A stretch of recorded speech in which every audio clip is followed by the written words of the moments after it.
Hello, my name is Jeff Walling. I am the author of the book Ancient History Refined, and I have put together some slideshows here to kind of break it down and introduce this timeline and science that is relevant to historical sciences.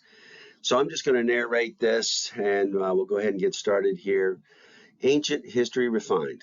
Creation science and ancient history meet, leading to new discoveries and synchronizing of biblical and secular historical chronicles, authored by Jeff Walling. Okay, the introduction. This paper presents a synchronization between biblical history, archaeology, and Egyptology. This review is presented in 3 parts. Part 1 is a review of the protocols and guidelines of the historical sciences in an effort to bring all creationist research into one accord with respect to the protocols of the historical sciences. There are many authors today postulating biblical models that write off well-established historical sciences by shifting periods within the basic historical chronologies, especially Egyptian chronologies, to align with their models. This is done to fit them into later periods based on dubious patterns of evidence that coincidentally supports their model. This pattern, common in creationist literary works today, ultimately cuts across the boundaries of well-established sciences. For example, archaeology, typology datum lines, carbon-14 dating, 2-step and 3-step dating methods, linguistic morphology, Egyptology, the Magnetosphere life cycle, etc., thereby abrogating their hypothesis or models. I am looking to get feedback on these protocols. I want to review these protocols of each of these different segments of historical sciences and then get a final agreement based on a majority consensus. So that's the deal, man. We're just all over the place in what we accept for our models and what we don't, and we really need to stay within the guidelines of true science, especially creation science. We can't neglect one area because it doesn't fit our model and just leave it out in space. We need to make sure that our models regards all true science.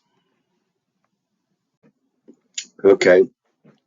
Now let's talk about part 2. This actually PowerPoint presentation I got going here is going to really concentrate on part 1, but part 2 and part 3 will come behind that. We'll make those videos and PowerPoints and follow up behind part 1. So part 2 will be the proof of concept presents the synchronizations and patterns of evidence that have come out of the exhaustive research behind the Walling biblical timeline based on Acts 13, 17 through 22,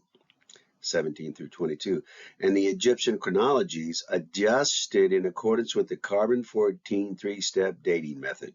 Okay, the research I have done on the carbon-14 dating has led me to certain conclusions, and that will be in part 3, and you'll see exactly how precise and concise those research is, especially following the scientific method. All right, so when telling a story, one usually puts forth a narrative that leads to a climax. In this account, however, I put the proof of concept, the climax, first, that is part 2, in order to show the incredible synchronization and patterns of evidence that have emerged out of this scientific and historical exploration. This synchronization comes from 2 areas of scientific and historical interest. 1, a timeline based on the time segments given by Paul in Acts 13, 17 through 22, which turned out to have a natural alignment with other biblical references, archaeology, and ancient historian accounts that the timelines for 1 Kings 6:1 and Exodus 1:11 do not have. A thorough exegesis review is put forth in part 3 of this paper. So you basically have 3 timelines that are hinted to in the Bible, and you get those from Acts 13, 17 through 22, where Paul gives certain segments of events that happen, and when he gives the time in each one of those. There is a little bit of controversy in that, but I straighten that out in part 3. Then you have 1 Kings 6:1, which gives you an exact date from one event to another. And then you have the Exodus 1:11, who gives you certain things that were going on historically at the time that places it at about Ramses II, Ramses the Great time period, around 1250 BC. And we're talking about the Exodus around 1250 BC. The Exodus here is about 1450 BC from 1 Kings 6:1, and from Acts 13, it places it about 1550 BC. All right. And then that's what this proof of concept here is coming out of these 2 efforts here. First, a timeline, a very validated timeline. Wait till you see this, based on time segments from Paul in Acts, and then the creation science of the magnetosphere and its effect on carbon-14 dating, which I refer to as the B&H theory, leading to a homogeneous shift in the Egyptological records that produced time segments that precisely align with the Acts 13 timeline. A thorough exegesis review is put forth in part 3 of this paper. Okay, so you got two focuses here that have to be right in order to get a match between the biblical timeline and the historical timelines. The first thing is, first you got to have the right timeline.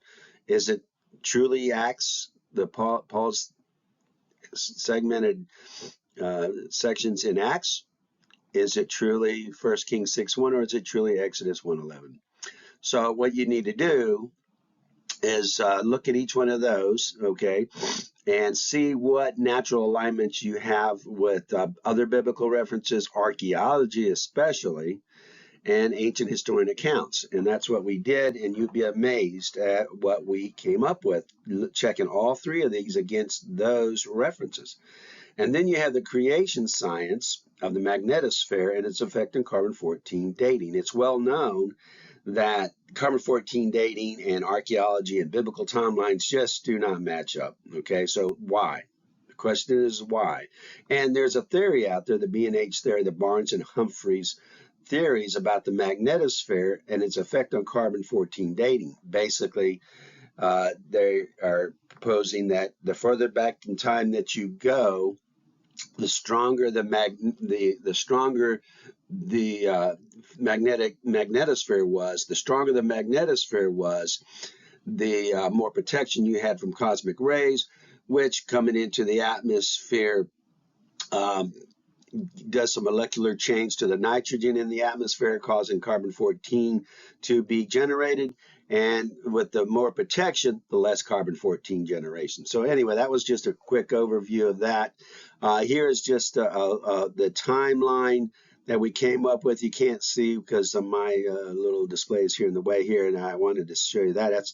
But anyway, so on the top here is the WBT, Wallen Biblical Timeline, and starting from 1800 BC and every 50-year segments, 1750 BC, 1700, 1650, 1600, 1550, which will be a key date of the Exodus, and 1500, and then the coinciding date based on carbon-14 two-step dating method, the high-density modeling, using high density modeling app, and then those usually come in ranges. I averaged all the ranges, and this is the coinciding dates that I came up with. And man, you're not. I mean, it's astounding how precise this is. It really is. So, and not just on proof of concept, but synchronizations and stuff that came out of that nobody ever found before. So at least give it the opportunity to go through this with me and see what's really there, and then you weigh it out, you research it, you figure out if I'm off or not. And please let me know. So anyway, that's what we got here. Okay, here's some further information on part 2. So when we did this research and we got these timelines, the biblical timeline, the Wallen biblical timeline, and actually basically the Egyptological timeline when they were in Egypt, because there's certain specific benchmark events that happen that we can see a reflection in both the Bible and the accolades of some of the pharaohs.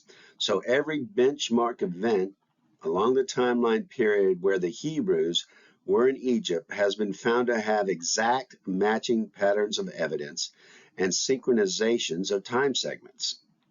Wait till you see this. These include the description for the Pharaoh of the Exodus, whom we have identified as Murnifer A, with the complete collapse of the administration of Egypt at the end of A's reign, in sync with the end of the 13th and 14th dynasty. So here you have the end of Menifer A's reign. You have the end of the 13th and the 14th dynasty, the end of the Middle Kingdom, and the end of the first occupation of Avaris. Looking at that from an archaeological point of view, Avaris, we know from the Bible, is Goshen. The Pharaoh over Joseph when appointed to the treasure of Egypt. So these were a reflection of the end of certain dynasties and events that all coincided 1550 BC. And other proofs, the proof of concepts, benchmarks, events that align. The Pharaoh of Joseph when appointed to treasure of Egypt, which we determined was Sennacherib II.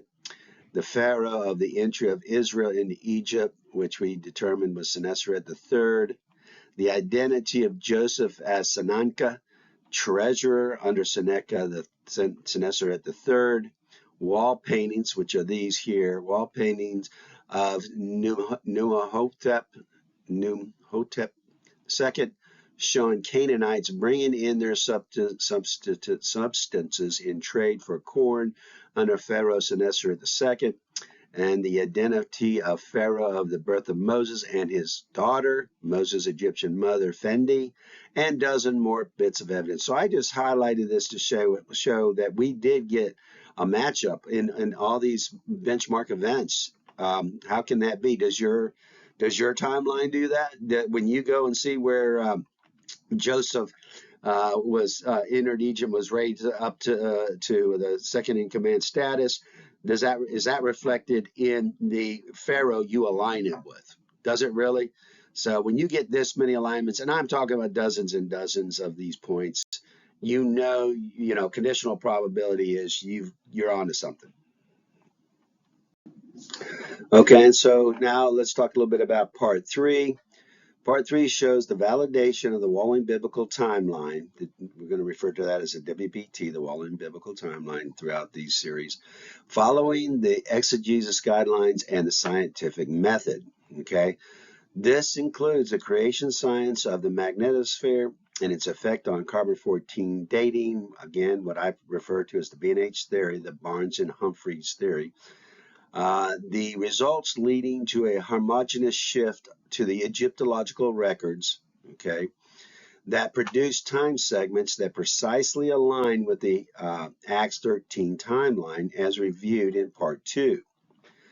The Wallen Biblical Timeline validation includes archaeological synchronizations, the start and the end of Avaris in Egypt and the fall of Jericho, conflagration based on typology datum lines, and ancient historian accounts, Manetho, Josephus, Melchiorcanus, Codominus, Miastor Linus, Clement of Alexander, Theophilus of Antioch, or Origen.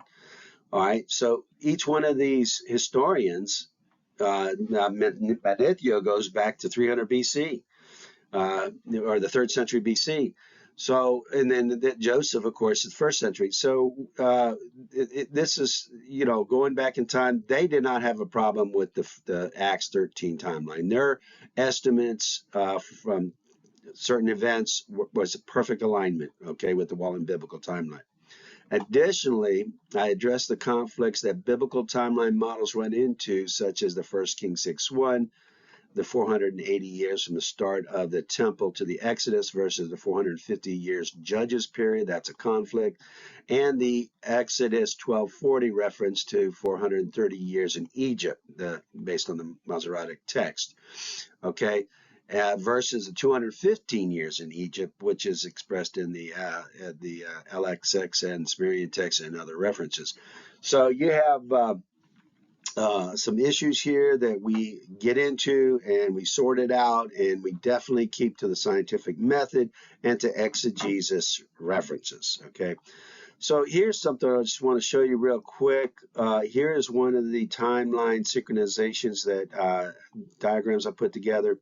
This first line, timeline 1 here, from 1783 to 1550, is the first occupation of Avarice, okay, 233 years. This is based on archaeology. All right, these are the times that there was the first occupation of Avarice there in the delta of Egypt by Canaanite people. And then you had, this is my timeline to show where all these events fell from 1500 to, and then here's the key date 1550, and I'm blocking the main end of events here. But at any rate, so you had the occupation of Avarice, and it aligns perfectly with the time Joseph was raised in 1777 BC to the second ruler of the kingdom, to the Exodus. All right. So in this time segment, I show where Joseph came in, and he was, for 80 years, he was the ruler, the second ruler of the kingdom. He died in 1697.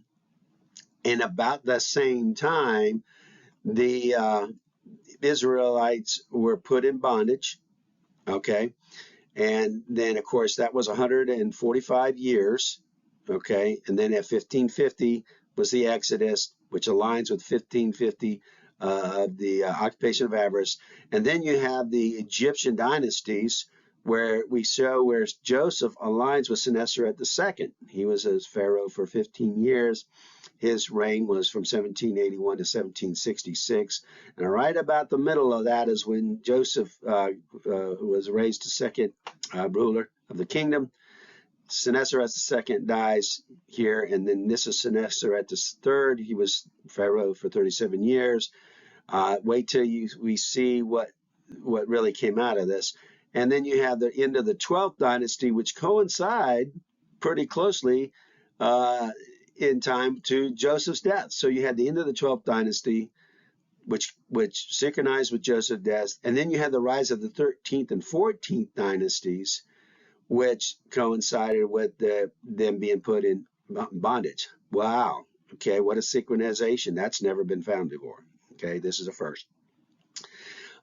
We have, again, approximately 145 years, and then around 1550, 1552, the Exodus occurred, and every single one of these ended in about that time. Once you adjust, and of course, the Egyptian chronologies is based on an adjusted, homogeneous adjustment to the records, the chronologies, based on carbon-14 three-step dating method, which is a dating method that I did research on and I developed.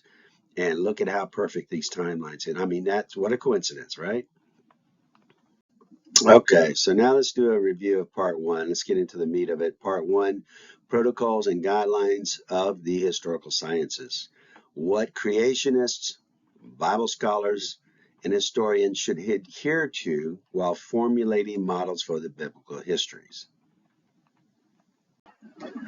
Okay, so I want to propose some fundamental standards for guidance in the pursuit of the creation sciences and histories that we can all come to agree on and abide by. Okay, we need to come together in unity of truth as well as faith. Psalms 133. Behold, how good and how pleasant it is for brethren to dwell together in unity. So we need some unity here. All right, we're all over the place.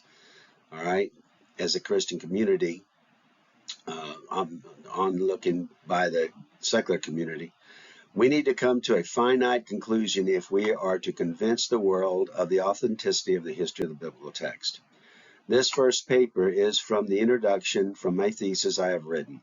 My thesis is broken down into 3 parts. Part 1 addresses the protocols and guidelines of the historical sciences, which we're getting ready to go through. This is a presentation of Part 1. Part 2 shows the proof of concept, and then Part 3 reviews the validation of the Wallen biblical timeline. I am only presenting Part 1 in this submission to start with. Then after the discussion of this paper, I will submit Part 2, and after that, Part 3. I propose that the creationist community, scientists, authors, and historians, come to a basic understanding, basic agreement of the creation historical sciences and histories by agreeing on some basic elucidations, principles for the guidelines to propose our theses and models.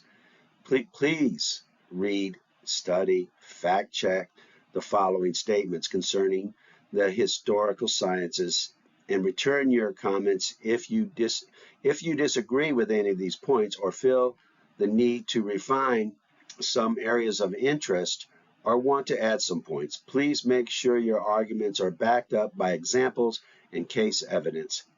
So now let us begin our discussion. Okay, let's talk a little bit about the historical sciences.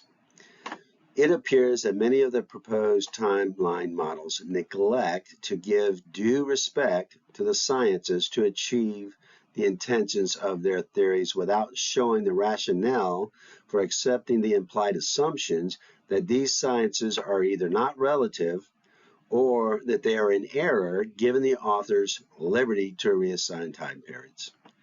Let's examine some of the basic historical sciences and sort out the validity of each area of interest and any misunderstandings. I'm looking for a consensus here. I hope and pray that you will read this, that you guys will do your due diligence, study these things, look into these things, and modify, hone up, whatever needs to do. This is, of course, the first presentation, and I'm looking forward to your return to your all's comments. So these areas of interest are carbon-14 dating, which is one of the biggest issues we are dealing with, Egyptology, Archaeology, Typology, Datum lines, Linguistic Morphology, probably one of the best, most absolute sciences we have, reliable sciences that we have, Astrological dating, Dendrochronology, the Magnetosphere life cycle, and the Mitochondrial Clock. So these are all historical sciences, that help to establish orders of sequence and in specific times that maybe an event occurred. So let's take a look at each one of them individually. All right, C14 dating, the top of our list. Many folks are quick to dismiss C14, that's carbon-14 dating, when it does not match their model due to ignorance of the secular and creation science that is now available to historians. The C14 two-step dating method, which is what the historians are using right now, it is reasonably accurate back to 1 BC. Okay, after that, the difference would be so marginal, it's not worth argument. After that, the carbon-14 two-step dating starts to get offset from the biblical timeline and archaeology in an ever-increasing time spans along an exponential curve because the strength of the magnetosphere and its effect on the ratios of the carbon-14 to carbon-12 isotopes as you go back in time. Secular scientists do not agree with this proven fact per the creationist B&H theory and validations. All right. So the secular scientists they believe that the carbon-14 carbon-12 ratios have been in equilibrium for hundreds of thousands of years. Okay, so they ignore certain evidence that we have in the records that we have in the strength of the magnetosphere over time, and the calculations that Humphreys came up with that are absolutely 100% precise in every instance, in every case, in every planet. All right, so they just totally ignore that. All right, so secular science do not agree with this proven fact, having determined a decay rate of the unstable carbon-14 isotope compared to the more stable C12 isotope. They assume in error that the C14 C12 ratios have been in equilibrium for millions of years. Hence, the C14 C12 ratios have been nominally the same for millions of years as measured in our time. Okay, they think the carbon-14 ratios, carbon-14 carbon-12 ratios have been pretty much, I mean, they do agree with some fluctuations, but pretty much the same as it is today. Okay, the C14 two-step dating method can still be used as a qualitative measure to establish sequencing order. Okay, so even though it's offset after 1 BC, it's still precise enough to get sequence order. So instead of a quantitative measure, you can still use it in a qualitative measure, sequential order. Okay. So you cannot arbitrarily move a time segment that has been carbon-14 two-step dating using high-density modeling, the HDM, of the data sets to 1350 BC to align. So if they did a carbon-14 two-step dating using the high-density dating method, and they come up with a 1350 BC to align with some type, so you cannot just take that event and align it with a time period that has carbon-14 dating of 1020 BC. So basically, you know, if it was dated to 1350 BC, then that, and this one is dated to 720. It's in that sequence. This is first, closer to our time, and this is further from our time, period. You cannot say, okay, this one here we carbon dated to 1350, but it fits my model for an event that happened in 1020. No, you can't do that. Granted, the dates may be offset from the true dates, but they will still be in sequential order, and as a rule, cannot be taken out of that order. I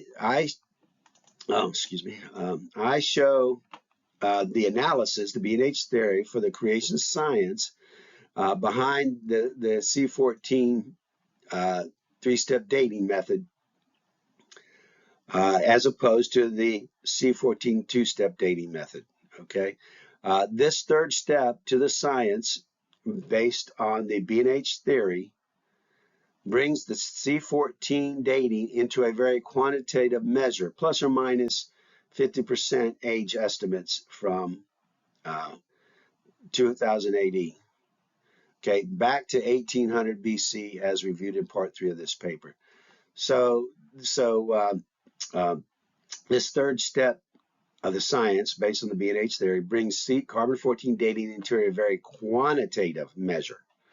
Okay, very, I would say plus or minus, well, it's plus or minus 50% of whatever date you come up with, 50% age estimates from 2000 AD, okay, age based on 2000 AD, or back to whatever the carbon-14 date we come up with, back to 1800 BC as reviewed in part 3 of this part. And once you get back beyond 1800 BC, well, there's more issues that we'll talk about, but as far, and things get from a quantitative measure to a qualitative measure, but it's still, when you carbon dating 14 dating articles from related to a certain pharaoh or certain event, it's going to be in the proper sequence of other related events before and after that have been carbon-14 dated as well. That's called the carbon-14 two-step dating method.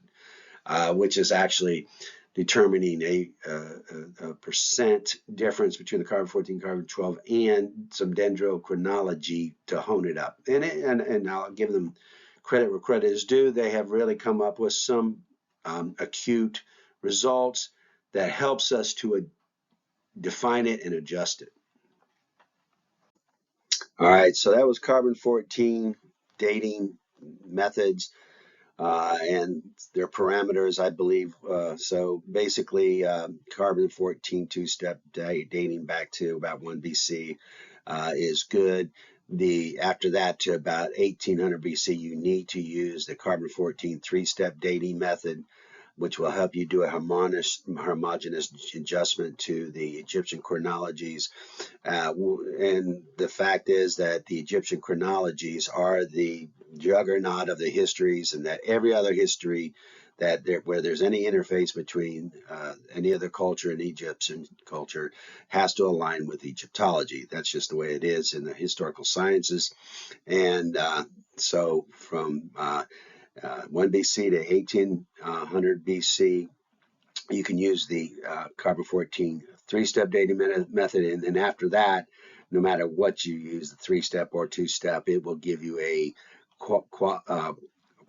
qualitative measure to help you get sequential order. All right, so now let's look at Egyptology as a historical science. Egyptological dates are offset from the biblical and archaeological timelines because they are grounded in astrological and C14 two-step high-density modeling dating methods. Okay, that's why they're offset, as the carbon-14 gets offset as you go back in time, and since Egyptology is grounded in carbon-14 dating, it's going to be likewise offset. You got to get a hold of this. This is something that is being missed by all of the secular and creationists, scientists and historians. Even though their dating is offset in an ever-increasing time span along an exponential curve, that is Egyptology, when you go back in time. When you go back in time from 1 BC, its sequences is well established by cross-referencing King's List, carbon-14 two-step dating, and linguistic morphology. Okay, so Egyptology has 3 or more bases that validate it. Okay, so Egyptology, even though it's offset because it's grounded in carbon-14 dating, its sequence is pretty well established. This means, and there is some fuzzy areas. Okay, it's not absolute. This means you cannot simply remove them from their sequence to refit them into an arbitrary time period to align with your model based on some pattern of evidence you think fits your hypothesis. Of note, because Egyptology dates are grounded in the C14 two-step dating method, they will be offset from the archaeological dates that were established based on typology datum lines and biblical dates in an ever-increasing time span along an exponential curve from 1 BC back to 1800 BC. Continuing back prior to 1800 BC, they become extremely offset and erratic beyond calculable measures. For this reason, you cannot do a direct match from any biblical or archaeological date of the Egyptian chronology dates after 1 BC. You must refer to the C14 three-step dating method to adjust the Egyptian chronologies between 1 BC and to 1800 BC. Then, doing a direct matchup of dates between the two, excuse me again, where was I here? Let's see. You must be using the correct biblical timeline to have the resulting proof of concept. That is, patterns of evidence and synchronizations against your biblical timeline model. When matched to the Wallen biblical timeline model based on the Acts 13 timeline, there are synchronized time periods and patterns of evidence for every benchmark event along the timeline, as will be presented in part 2 of my thesis. Okay, so again, that's the key. You got to have the right timeline, and you've got to use the adjusted carbon-14 dating / Egyptological timelines. Okay, adjusted. The Egyptological timelines adjust according to the carbon-14 three-step dating method. Okay, we're going to continue on here looking at the sequencing of archaeology, of the Egyptology.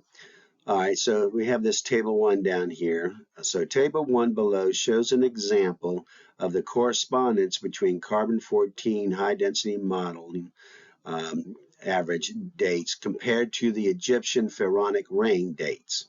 Okay, I'm kind of trying to show you how grounded Egyptology is into carbon-14 dating. For the most part, the Egyptological dating sequence is grounded in a carbon-14 dated anchor point or two within a dynasty and then calculated based on each pharaoh's length of reign. Okay, so they're finding some anchor points they think match up where they have evidence. Let's say they have a bunch of articles from a certain pharaoh so that they can carbon-14 date. They say they got an anchor point there, and then they can go from there, offsetting or determining dates and events according to the timeline, basic timeline of Egyptology. Note that the sequence between the two separate sciences, one based on carbon-14 science and the other on Egyptology, okay, apart from the anchor points, are congruent in their time spans, resulting in a validation of the Egyptian chronological sequence by carbon-14 dating, and vice versa, the C14 dating sequence validated by the Egyptian chronological sequences. All right, so here we got this table comparing the Shaw dates, column 7, right here for Shaw, column 7, to the average C14 dates in column 13. All right, I wish we could show this a little better. It's being blocked, but well, we still got the inflated dates we can reflect off of. So here I took from the 18th dynasty, Amenhotep, Tutmosis III, Hatshepsut, Amenhotep II, and Amenhotep III. So here are Shaw's dates for the start date, the beginning of their reigns. Shaw was an Egyptologist, one of the well-known Egyptologists, along with Hornung. So here's actually 2, Shaw and Hornung, but we're just going to concentrate on Shaw just to show you this how well carbon-14 is good for sequencing. So Shaw, 1500 for Ahmose. You have Amenhotep at 1525, Tutmosis III, 1479, Hatshepsut, 1473, Amenhotep, 1427. So you can see they have a sequence that Shaw came up with, okay? And it's very close. Now here is your high density modeling for the carbon-14 dating. So they took, laced in here are anchor points where they were able to get, like in this case here, number of C14 samples. So we got 24 here, 25 here, 1, 2 here. So they determined 65% high density modeling and 95% high density modeling of the data sets. And they gave a range, like in this case, a range from 1566 to 1552, which is very well encompasses Shaw's date. And then the 95% again, 1570 to 1544. I took those two data set ranges and got an average for them.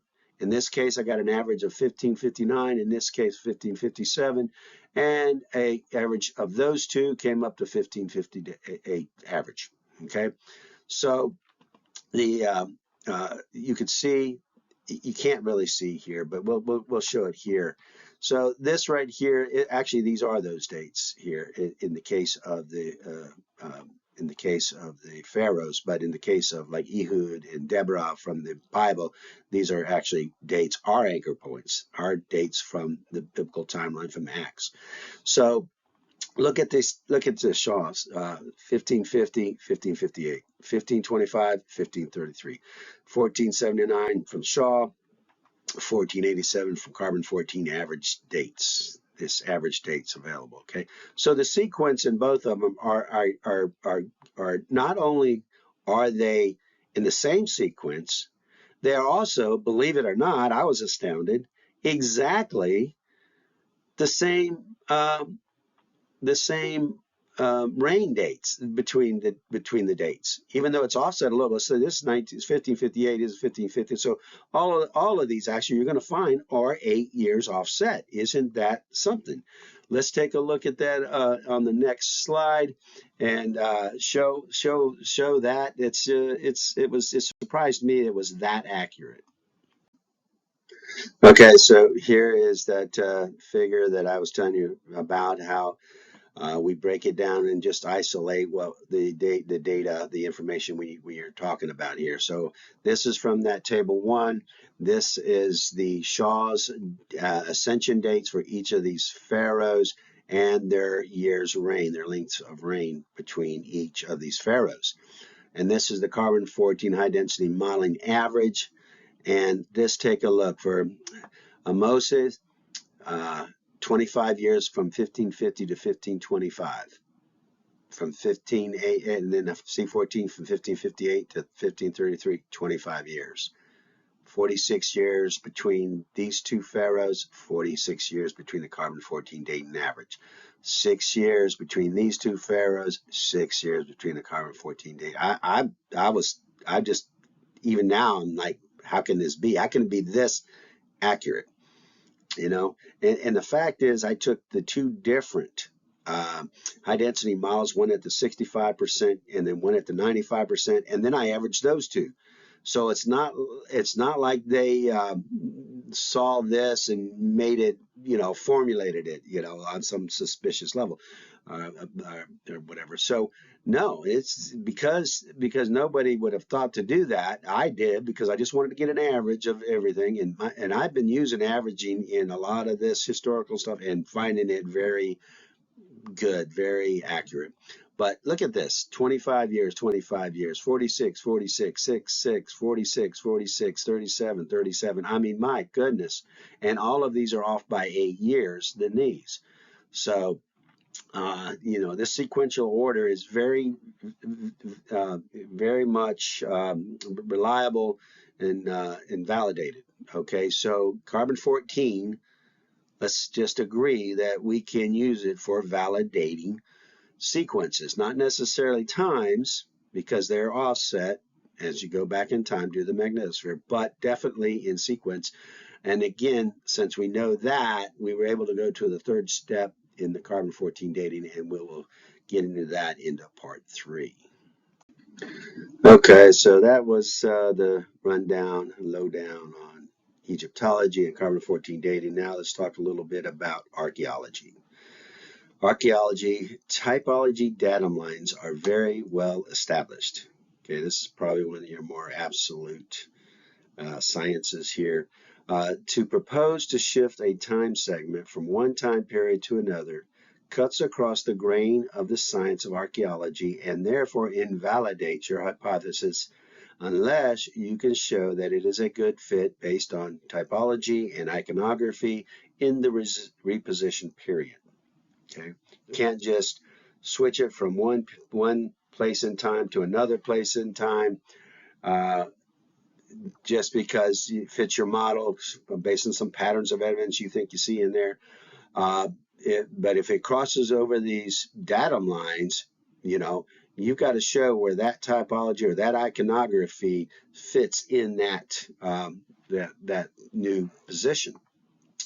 This includes the age chronologies, the Bronze Age, Iron Age, Stone Age, all that, and the superposition of the stratigraphic horizons, okay? So, you have your strata, okay, and the archaeologists, geologists will tell you that strata is a history of events, okay? The further down you go, the older it is, that kind of stuff. So you can't just reposition things from certain strata to a higher strata or whatever without justifying it, okay? And I show a vivid example of how typology markers, pottery, architecture, burial customs, etc., together with the superposition of the stratigraphic horizons, establish the segment breaks in the timeline in part 3 in the full body of my thesis. Okay, so I will be showing you some specific examples of that, and where folks are trying to, switch it up and trying to reposition it in a time sequence. You just can't do it. I mean, without justifying it. Okay, there is some justification, some areas where you can justify it for typology, especially the further back you go in time.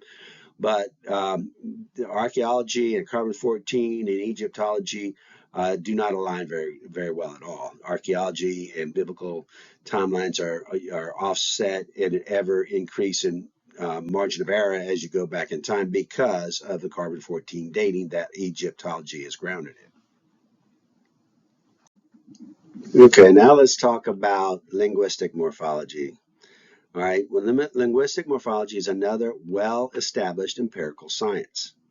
In linguistic morphology, experts distinguish the difference between local dialects from different regions and languages used in different time periods. So we're talking different regions, different time periods. For instance, the difference in the local dialect from an Upper Egyptian text and the Lower Egyptian text in the Middle Kingdom period would be discerned and acutely differentiated from the Egyptian language text used in the Old Kingdom period.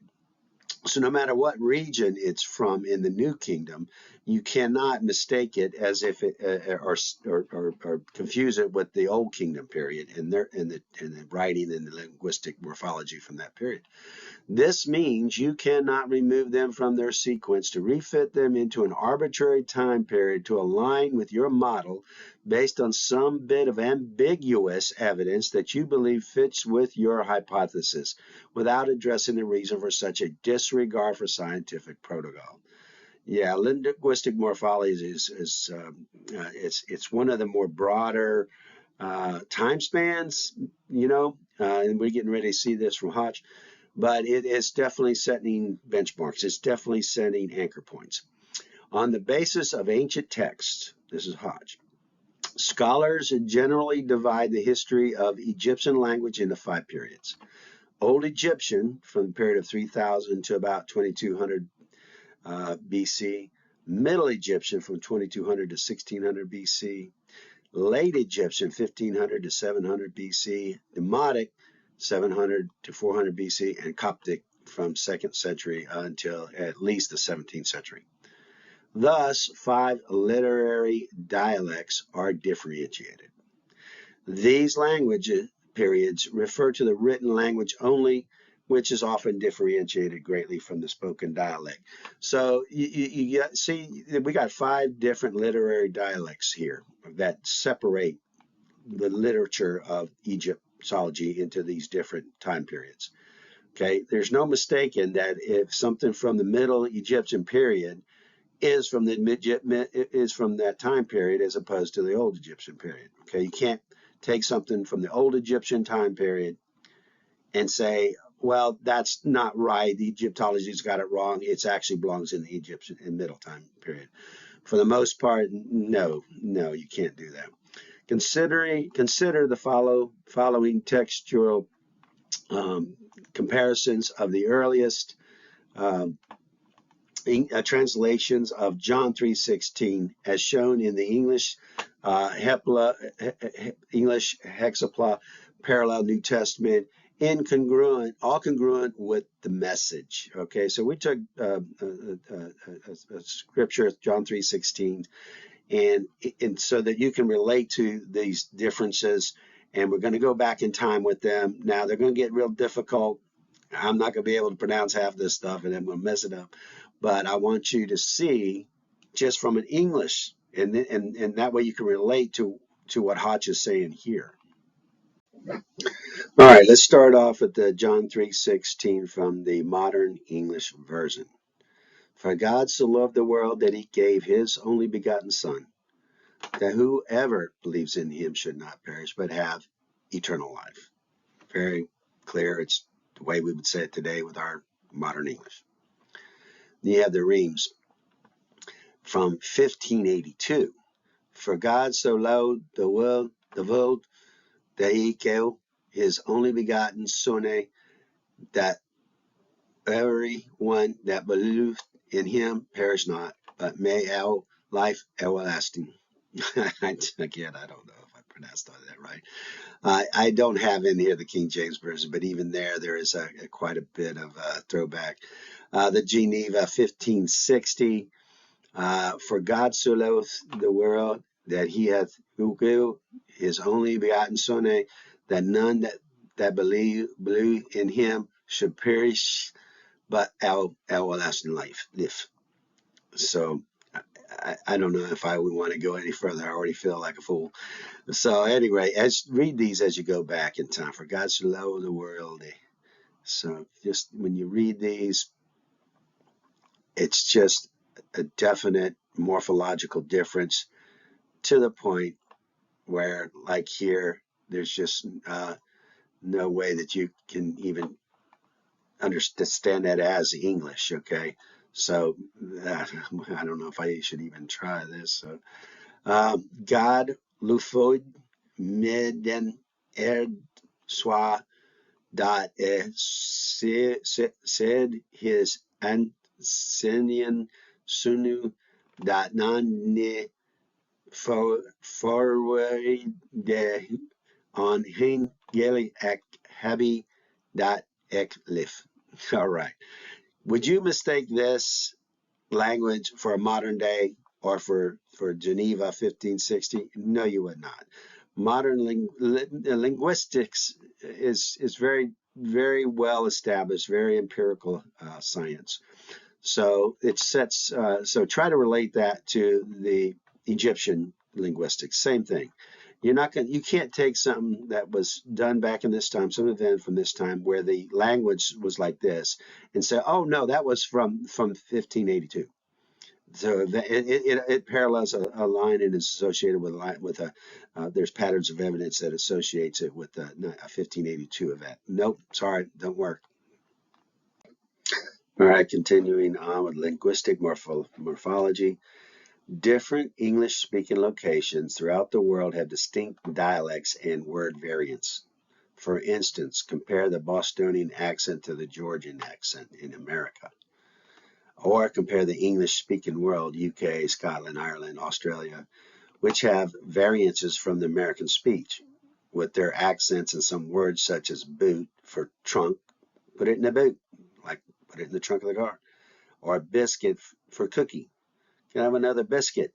He said to the hostess on the airplane. She's like, we don't have biscuits, but we have cookies. I actually experienced that. All of which linguistics take into account when establishing the morphology of different cultures, regions, and periods. It's all taken into account. You can't say, oh, this different morphological differences from different regions when the morphology linguistics places it in the Old Testament as compared, I'm sorry, the Old Kingdom as compared to the Middle Kingdom or New Kingdom. You just can't cross those lines. You cannot take an event from a previous period and match it to an event of modern times and ignore linguistic morphological differences. Nor can you do that with any of the intermediate excerpts. Compare the 1995 AD text to the 1380 text. This is an empirical science, and you cannot just cut across or disregard scientific protocol on a whim. All right, so we need to realize that, this is a very empirical science, and it helps to establish anchor points along a timeline, and it's used for Egyptology and just about any culture, yeah. So next on our list is astrological dating. Astrological dating is not a well-established science because it relies on too many assumptions to be considered a reliable dating method. Okay, the history of astrological dating is just all over the place. Brugg. For such dating to be valid, we must first make a number of assumptions. 1, the ancient record is accurate. It has been correctly translated and interpreted by modern linguists. The astronomical event is uniquely identifiable so that we can actually pinpoint the astronomical event which the text is describing. The ancient astronomical observations and records were useful to modern astronomers for calculating precise dates. The event is dated in an undisturbed and precisely known local calendar, or we have adequate knowledge of any calendar changes so that we are able to make the transition from our modern calendar to the ancient calendar. There is also the tendency to use circular reasoning in many of the proposed astrological timelines. Astronomical events and all are on cycles for the most part. They're cyclical. So you could be off one cycle and thinking it aligns with your timeline and say, hey, there, it's a justification of validation. Not necessarily.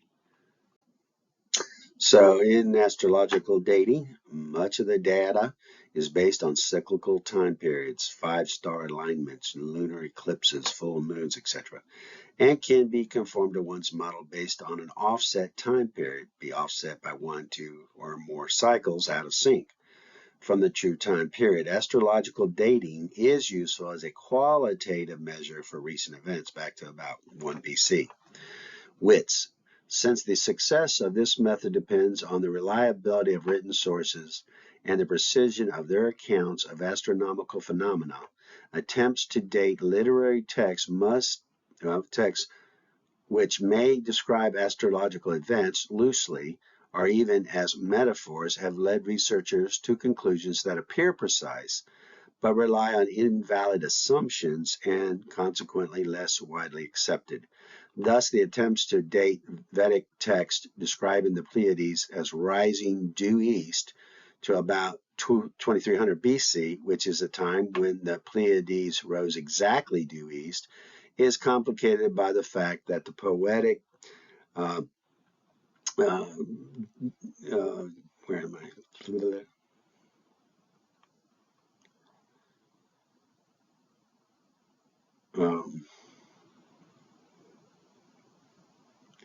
The poetic descriptions need not be taken as reflecting precise astronomical observation, while precision is a very slow process which makes only small changes in the azimuth of a star rising in the east. Sorry for the hold up things back behind my little display here. I'm having to reference a different display. So there you go. You got issues there, and most of it's based on assumptions. And assumptions, we know, can be wrong because they're assumptions. Okay, here's an example of a historical object that a lot of folks use to try to date some historical events.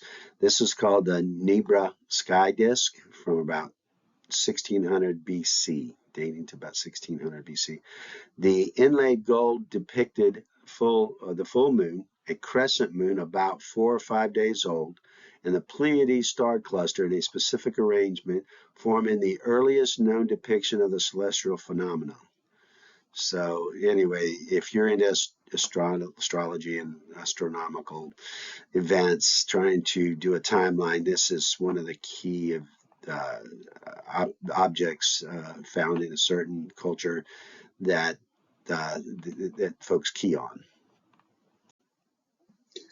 All right, so since the biblical record for the year of the flood dates to 2347 BC, it is obvious that the dating of a written record can be offset by an ever-increasing time span as you go back in time to hundreds of years in error. This is especially true when the record is tied to Egyptology, which is grounded in carbon-14 two-step dating. Such dating has been shown to be significantly offset from the biblical and archaeological timelines after 1000 BC. For example, King Menes of Egypt was C14 dated to 3130 BC, whereas his and his immediate family, father, mother, son, their sarcophagi found in Abydos had Sumerian text in the epitaphs and seals and identified his father Ka, Jin-ucus, Sargon, by name. That would have been King Minos' father, Sargon. That so let me read that again. So, all right. So, whereas his and his immediate family, King Minos' immediate family, their sarcophagus found in Abydos had Sumerian texts in the epitaphs and seals. That linguistic morphology dates to the Sargon dynasty period of 23,400. So how is it possible that a writing from the 24th century shows up on tombs alongside of writing dated to the 32nd century? That's not 790 years difference. How is that? How is it that the succession of names in both Sumerian and Egyptian dynasties are exactly the same for 7 generations? So here we got a couple uh, events and couple of benchmarks that are, questionable. And how is it that you cannot go no further back in time in archaeology than Sheragan, and that is Sargon, in both kingdoms? So you have King Minos, and his father was Sargon, and that's as far back as you can go in archaeology. And you can't get past Minos in archaeology and in Egypt, even though the Egyptology goes way beyond that, 1,000 years beyond that, placing King Minos at 1,000 years beyond that. And the Sargon dynasty, and archaeology in both cultures ends with Sargon. That's as far back as you go in, and I will prove that. I will show that in the records. And then you have their generation, their dynasties are down to 7 generations have the exact same name ish, with the morphological variances. But my goodness, they're trying to go back beyond the 23,400 date of the flood, 2347 date of the flood, but they can't do it. It just is just the evidence is there that they're not right. Additionally, the calendars, as reflected in many cultures around the world, have changed throughout time, at least 2 major shifts. Immanuel Velikovsky believes this may be attributed to displacement when large solar objects interfaced with the Earth way back when. This can be associated with biblical events as well. For example, when the sun stood still for a day while hail rained down on Israel's enemies at Joshua's command in 1512. Or God's answer to Hezekiah's prayer when the sundial shadow was turned back 10 degrees in 711 BC. A shift in position of the Earth's rotation would shift the astrological alignments to some degree, resulting in inaccurate estimates. So you got to see that, you're trying to date things by astrological dating, but if you're assuming that all the calendars are in perfect harmony as you go back, you've already made your first mistake. You made your first assumption. In your first mistaken assumption. So that's something that we're trying to show, how astrological dating is not a good, reliable science. All right, Dendrochronology is a science based on counting tree rings. Okay, Dendrochronology. Dates are based on overlapping rings when comparing older dead trees to living trees in the same area, matching the overlaps using C14 dating. If you're way back, beyond 1,000 BC, a lot of times you need to do this alignment with another dating method, carbon 14 dating. Additionally, the rings are assumed to be the result of annual or seasonal changes, so that each ring represents a year. That's another assumption. Assumed to be the result. C14 dating has been reasonably shown to be flawed with organic objects greater than 3,000 years old. So the assumption that matching tree rings using C14 is not scientifically variable. I mean, C14, we already showed that past, 1 BC, it starts getting offset. So, if you're not accounting for that, then you certainly are making a mistake here. Additionally, tree rings in the 500-year post-flood era would be greatly affected by that environment, producing false rings, maybe up to 5 rings annually, due to the massive ice coverage at that time, resulting in lesser seasonal temperature changes and wetter environment from a continuous melting. So Dendrochronology is another one. Again, maybe back to 1 BC, even 1000 BC. You could probably do good with it. They are using it to as a second step to carbon-14 dating. And again, it's going to be offset along with carbon-14 dating because they're using that as a link between different times. Okay. In an article by Don Patton, PhD, he concludes, tree ring chronologies are not a reliable dating method. He cites the publication of 2 tree ring chronologies from European and subsequent retractions due to inaccuracy of the test that brought them into conflicting results. He cites David Roll in pointing out, the Sweet Track chronology from southwest England was remeasured when it did not agree with the published Dendrochronology from Northern Ireland, Belfast. Also, the construction of a detailed sequence from the southern Germany was abandoned in defense of the Belfast chronology, even though the authors of the German study had been confident of its accuracy. The Belfast one was its accuracy until the Belfast one was published. It is clear that dendrochronology is not a clear-cut objective dating method, despite the extravagant claims of some of its advocates. Okay, here I just want to make a declaration. This article presents a synchronization of timelines between the Bible, Archaeology, and Egyptology without cutting across well-established sciences which fit with the Occam's razor reasoning. All things being equal, the simplest solution tends to be the best one. When compared to other timelines that do cut across well-established sciences, complicating their models without showing the rationale for accepting those assumptions. In other words, all scientific protocol integrity in this model has been considered and carefully maintained. The sheer quantity of synchronizations that has emerged and patterns of evidence that have been found between these timelines is also favored by the statistical odds or the conditional probability of it all.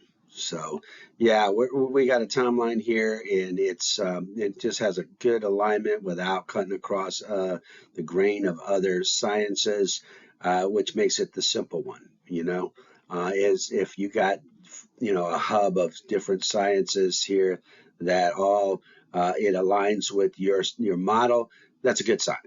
All right, if you have a model where these two align, but we'll just ignore these science, creation science or historical facts or whatever, then it's a more complicated model, and especially if you're going to reassign time periods cutting across well-established sciences. Okay, here we're going to take a brief overview of the science that's involved with the magnetosphere. So the magnetosphere confirms the age of the Earth at 6,000 years old. And this is an absolute science. Wait till you see, all of the evidence following the scientific method. I mean, proof. One of the things about the scientific method, you have to be able to prove it over and over and over, and it's got to fall in the 95% category, and this absolutely does. This is an absolute dating method and validates the timeline of the Masoretic timeline, the timelines of the Masoretic text, and the Wallen biblical timeline. The magnetosphere of the solar system, standing for magnetic moment, in the year AD 2020. Okay, the decay of the Earth's magnetosphere from Dr. Humphrey's estimates estimated strength of 12 gauss in 4003 BC, which is over 6,000 years, is presently calculated to have experienced a 95% loss in intensity with the gauss strength of approximately 0.6 gauss today. So it's down from 12 gauss back in 4003 to 6 gauss today, a 95% loss of intensity. Assuming that the magnetic strength of the Earth started at 300 gauss 4.7 billion years ago, which is way too severe for conditions for life on Earth, it would have decayed 99.8%, 10% in the last 2 centuries, 40% in the last 10 centuries. Okay, per the archaeomagnetic data, which does not make any sense. So, the secular scientists, give the Earth's age at 4.7 billion years old, which if you follow back the strength of the gauss strength along what we know, the science that we already know, that would put it like around 300 gauss back then. It's not possible. So any decay greater than 0.001% in the past few centuries for the dynamo theory would have to be explained with more theories. Okay, so they have the secular theory, the dynamo theory, and so anything over 0.001%, because this thing's got to be maintained over 4.7 billion years old. So to have a loss of 10% in the last 200 years, 2 centuries, is just does not fit the dynamo theory. Okay, you got to explain that. How come? How come we're seeing this kind of loss? So the past running theory by NASA for the sharp decay in the past 2 centuries is that it is about to flip polarization based on archaeomagnetic evidence. The present theory, because it has not flipped as they were predicting for the past several decades, is that it is fluctuating within a dynamic historical range. Now, the question is every planet, moon, and sun on the same frequency? As all the large solar objects have significant decay, based on NASA's explanation for why the Earth has decayed so sharply lately. Okay, so we have evidence of all the planets in our solar system and the fact that they are all decaying at a great rate. At what point, do that many planets and moons and asteroids what's the odds that they're all on the downward slope? Okay, these charts show the calculated. These following charts I'm going to show. These charts show the calculated to measure decay over the last 185 years for the sun, moons, and planets of our solar system in accordance with the B&H theory model. Note that all the evaluations follow the scientific method, and the calculated to the measure values are greater than 9%, which is good science. That's good science. That's a scientific method. If everything you apply this theory to and you test it and it comes back in the 95% category, good science.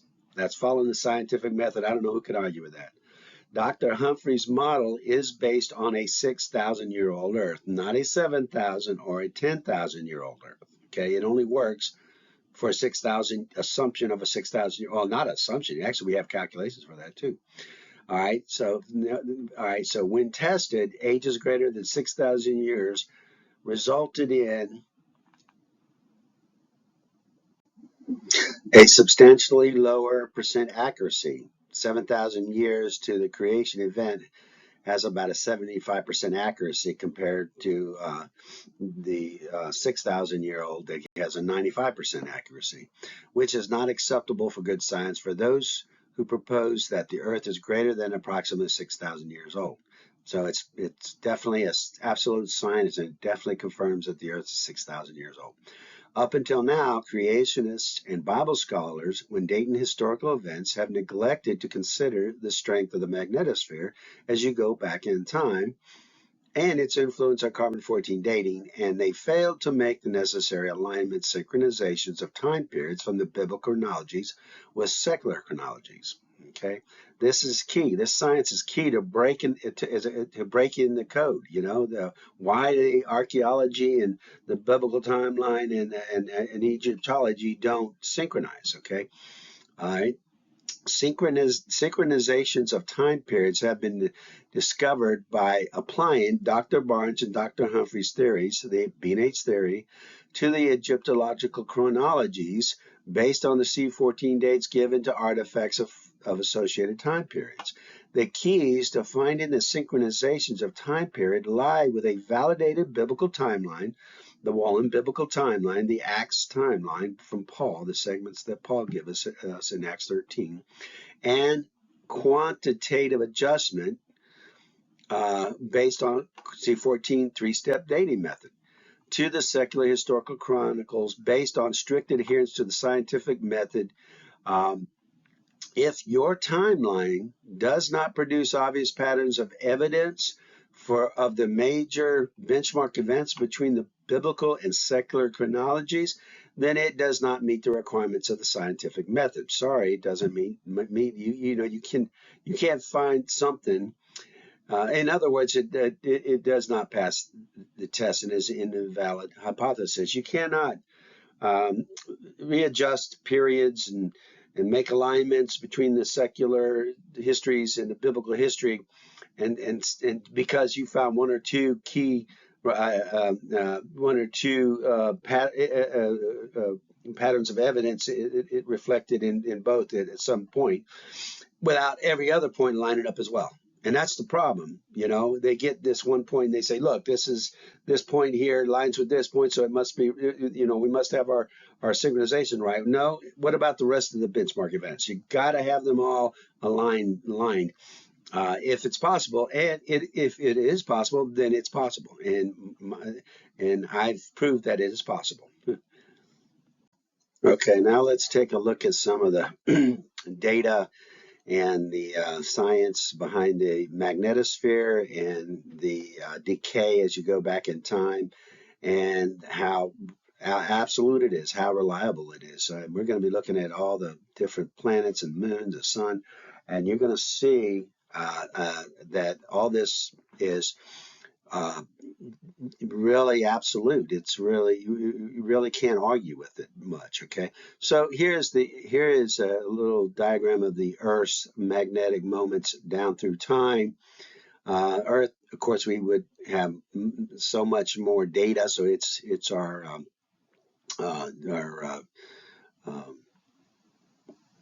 control.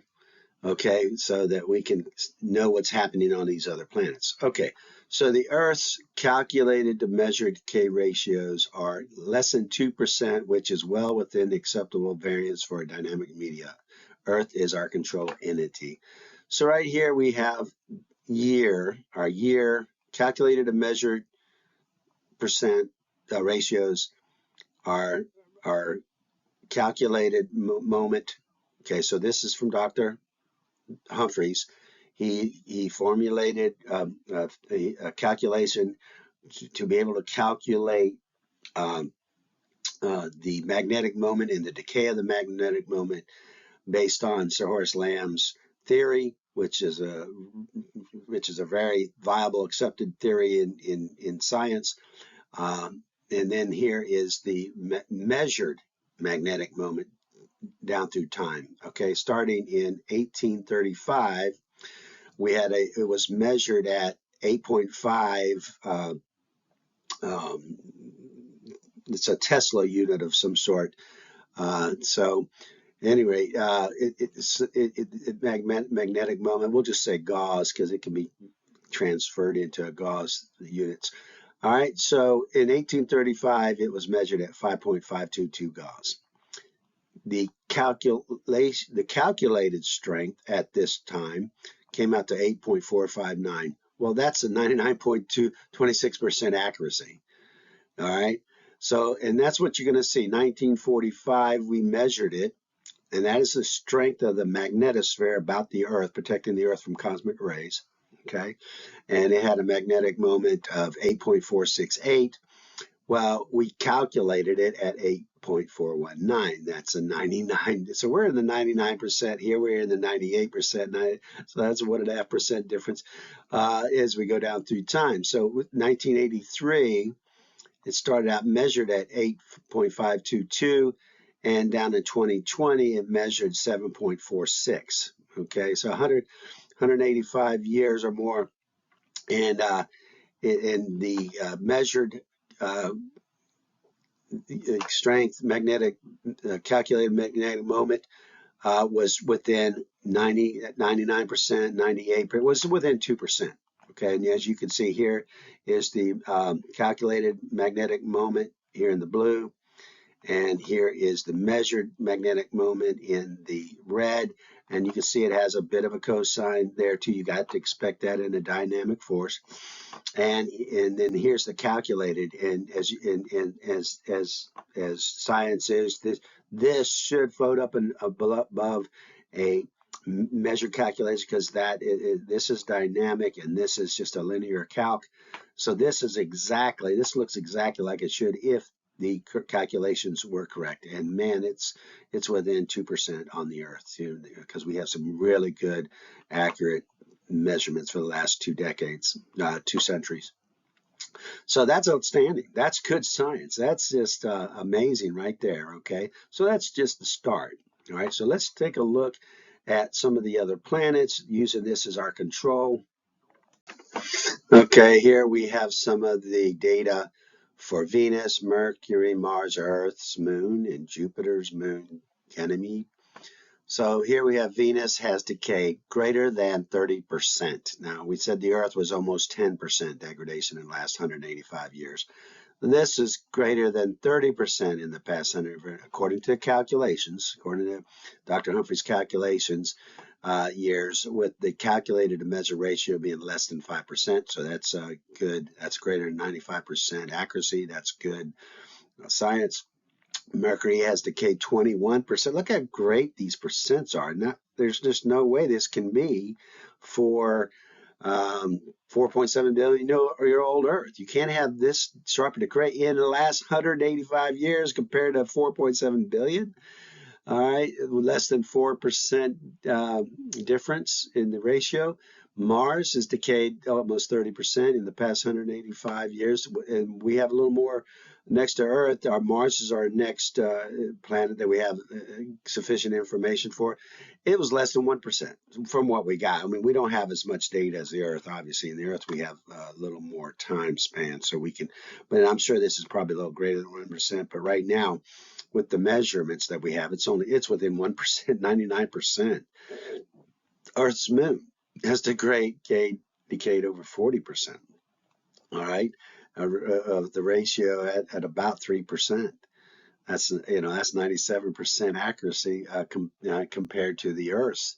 And then Jupiter's moon, Ganymede, has decayed 16% in the past 185 years. And again, it is less than 1%. So what we've done is we have data on these planets of their measured gauge strength, of their magnetospheres, strength of their magnetospheres. And we have taken and calculated according to Humphrey's calculations, and those calculations are within 5%, 4%, 1%, 3%, 1%, and of course the Earth is 2%. So, and they're all showing that no matter where we take it, it's that accurate, just like the Earth's control. So how can it be that they're all decaying at the exact same time? I mean, they're supposed to be dynamic. According to NASA, at some points, it's going up, some points it's going down, some points it's going up and down because it's dynamic. Every single one of these are going down. Now, they do show a little bit of a sine curve, but it's still a downward slope.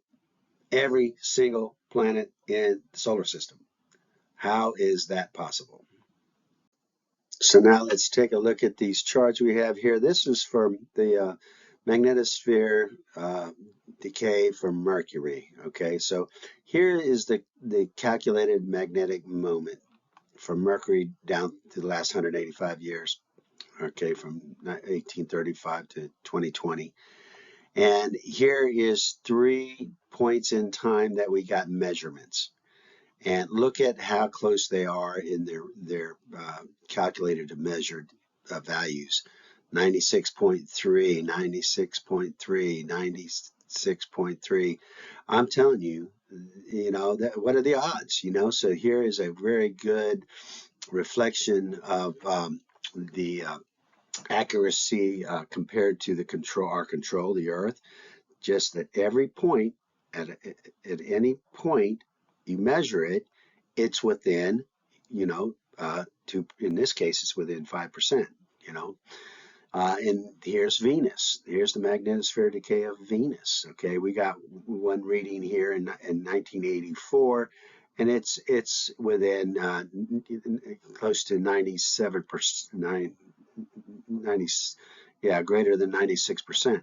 So, I mean, this is just outstanding, and this is showing it's showing that according to the calculation, this is decayed 30.4%. This one's decayed 21%.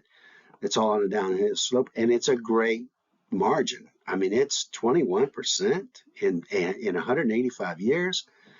Yeah, I mean, it takes a lot of faith to believe in that the Earth is over 6,000 years old when you have such an absolute science here saying that this is 6,000 years old.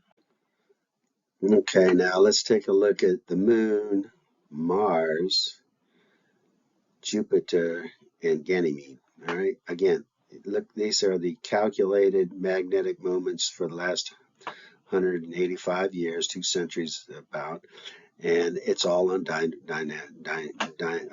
downward decay. Okay, so here we got a measurement in 1984. It's 96.95%. So that's almost less than 3% at that point in time. That between other planets, which we've had 3 or 4 samplings through time, and the Earth, which we have so many down through time, and every single point that we take a sample from is within the 95%. Good science. This thing has decayed 40%. The Moon has decayed 40%. Mars has decayed 30%. Our one sampling here is a little over 100%, 100.4. Then you have Jupiter, a huge planet, and it's got this step look to it because it's so big. It's only decayed about 0.5%. And it's got a couple years we measured it, and in each case we have almost 100%. 97%. There's 100.5%. Yeah, so it's showing more and more the absolute and surety, the confidence that we're building here. So Ganymede, it's declined 16% in the last 2 centuries. Where we take that percent, it's just about right on the money, 100.22%. So this is what I'm saying. Every one of these are on downward slope. According to the calculation, we know the calculations are right because of our control and because every planet we take samples of that are different sizes, different locations from the sun, different makeup and everything is within 95%. That is good science. Please tell me where I'm missing it. Okay, let's just look at a couple more planets here. Saturn, Uranus, Neptune, and the Sun. Okay, so here we have the Saturn. It's showing about a 3.5, about 3.5% decay. It's like Jupiter. It's big, not quite as big as Jupiter, but it's big. That's why we only see a small decay here in 183 years. It's within our measured magnetic moment to our calculated magnetic moment in 1984 was at 97.7%. Yeah, I'm telling you, that's every single one of them is within the 95%. Here is Uranus. It shows a almost 6% decay. It's quite a bit smaller than Jupiter and Saturn, but quite a bit bigger than the Earth, quite a bit. So these are proportionally look just right, for the decay. And here you're at 100.1%. We just take a random sample and look at that. I mean, my goodness, here another random sample with a little over 100%. And this is Neptune is decayed over 8%. And then you have the sun, which again, it's only at a 0.98%. All right, so it's not even, well, it's a little over, it shows a little over, 0.5%, but it's at 0.98%. So it's way down there. But it's so huge. Oh my gosh, a monster thing there. But and it's our magnetic moment measured for the sun is within 98%. I mean, come on. It's this. I think we proved our point. I think the science behind this is just absolute, and it's just amazing, really, when you think about it.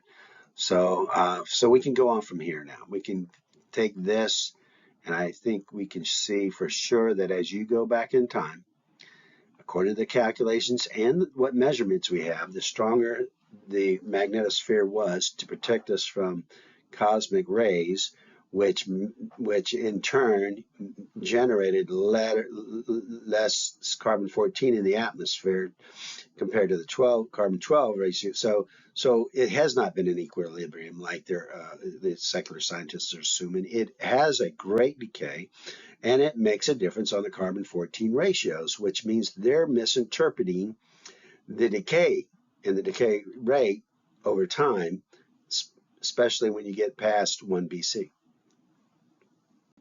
Okay, and lastly, let's talk about the mitochondrial clock. Okay, so we're talking about historical sciences. We just went through the magnetosphere, and it's based on a 6,000-year-old Earth, and it's an absolute science. We proved that over and over and over. And now let's get confirmation of that, the mitochondrial clock.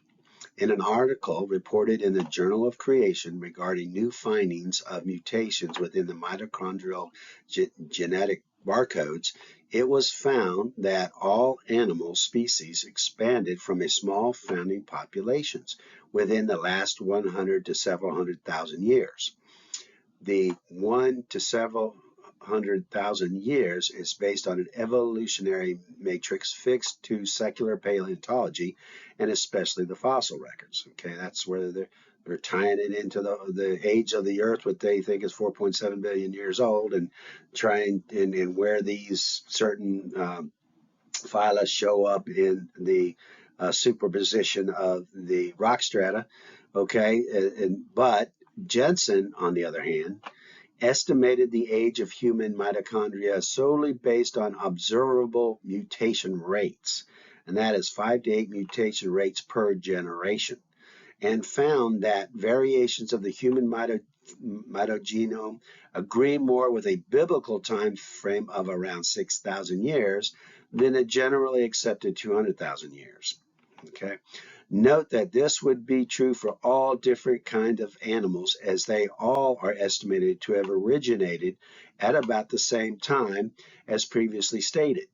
Even though different species have different generational time spans, for instance, humans at 30 years per generation, wolves at 5 years per generation, elephants at 15 years per generation, not to mention the reproductive maturity of ants, bugs, fish, whales, and birds. So they're saying that there was a bottleneck in time, and they can trace the genome and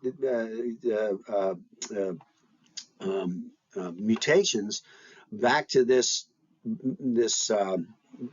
point in time, this bottleneck, but they are fixing it into the rock strata in archaeology, geology, and trace and saying it's 200,000 years old where that bottleneck was, but that's not true.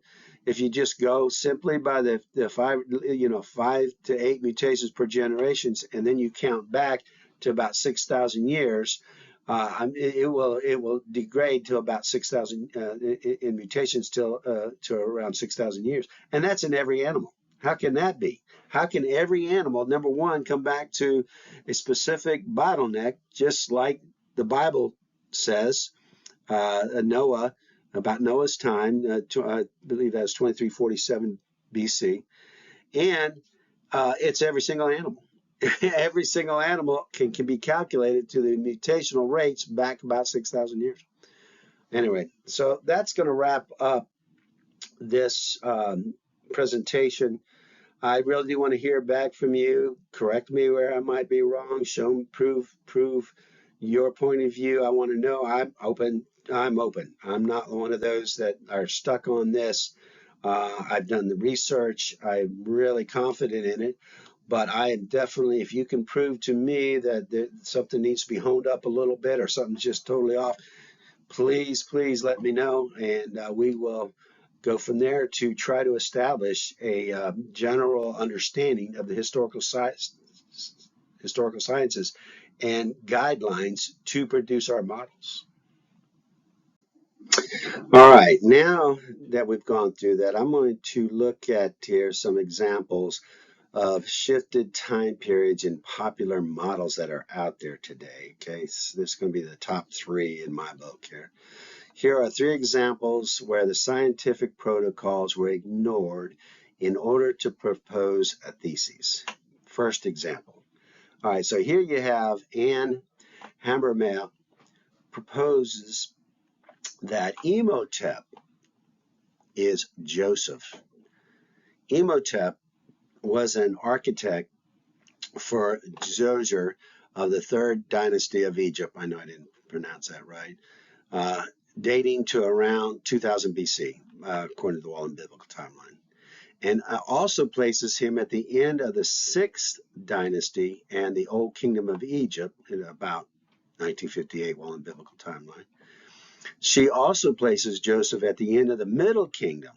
So here she has talking about Imhotep in the Old Kingdom, and she also places Joseph at the end of the Middle Kingdom, about 1552 BC, Wallen Biblical Timeline, saying these 2 dynasties ran concurrently. So she's taking a dynasty from the Old Testament, the Old Kingdom, and saying that it ran concurrently with a dynasty from the Middle Kingdom. Now, right off the bat, what are we thinking here? How can this be? This proposal throws linguistic morphology, carbon-14 dating, and Egyptology right out the window and combines 4,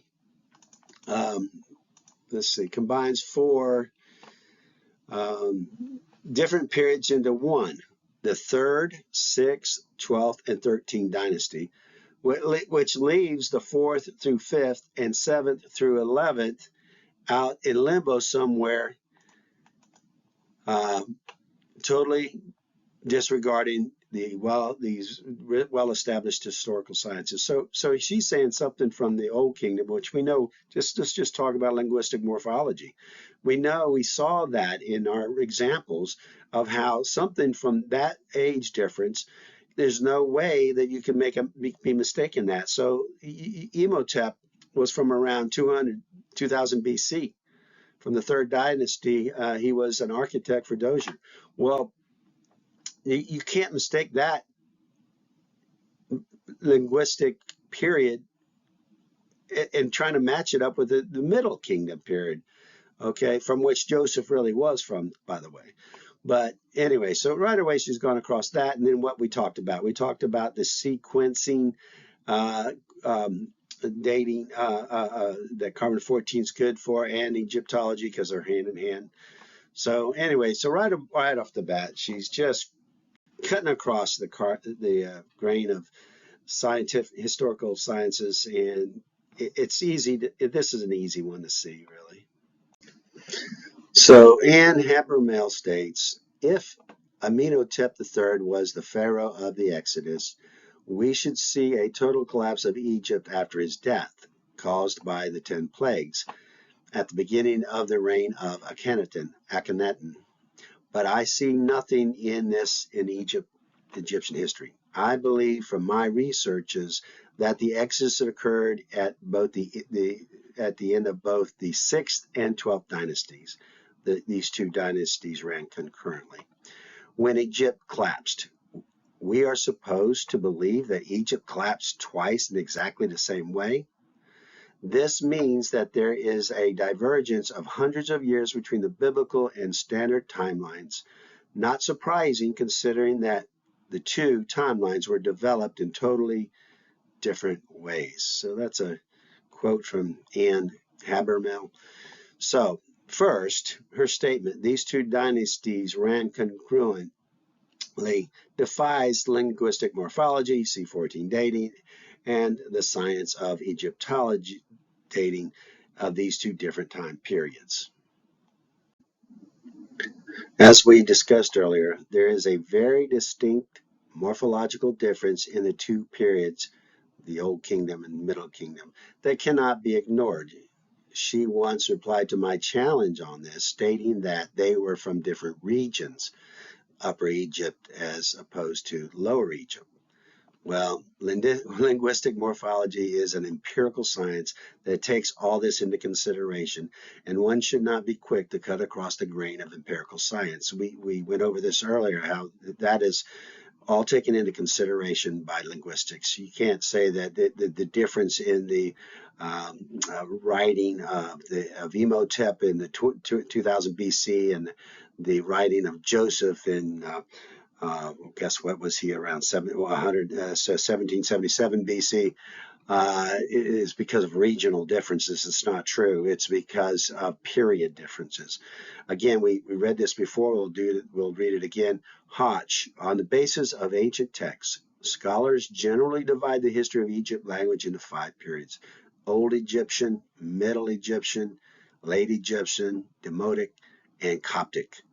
All right. Thus, 5 literary dialects are differentiated. All right, so this is something that, a empirical, historical science that you just can't up and cut across the grain of this linguistic morphologies and just for it to fit your model, because you see some kind of pattern of evidence from one character to the other, and which is what she has done here. So that was linguistic morphology. Now let's talk about carbon 14, C14 two-step. Dating method can be used for qualitative dating. Okay, that is securing the sequence of order. The average C14 high-density model date of Dozier's reign is 2659 BC, whilst the end of the Old Kingdom was at the end of the 6th dynasty with an average C14 HDM date of 2180. This is secular dating, of course, the offset of the carbon 14 two-step dating method. The end of the Middle Kingdom was at the end of the 13th, 14th dynasty, not the 12th dynasty as Anne believes, with an average C14 HDM date of 1661 BC, just wrecking the carbon 14 two-step dating sequential order. So, they did this dating at the end of the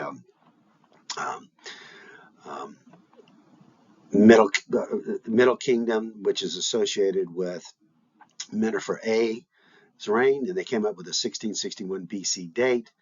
And then some articles that they got from Dozier came up with a 5659. So sequentially, they're 1,000 years apart.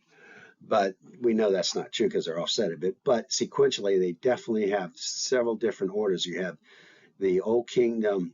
You have Dozier's reign at 2659. You have the end of the Old Kingdom at 2180, and then you have the Joseph's time. Really, it's actually the Exodus, 1661.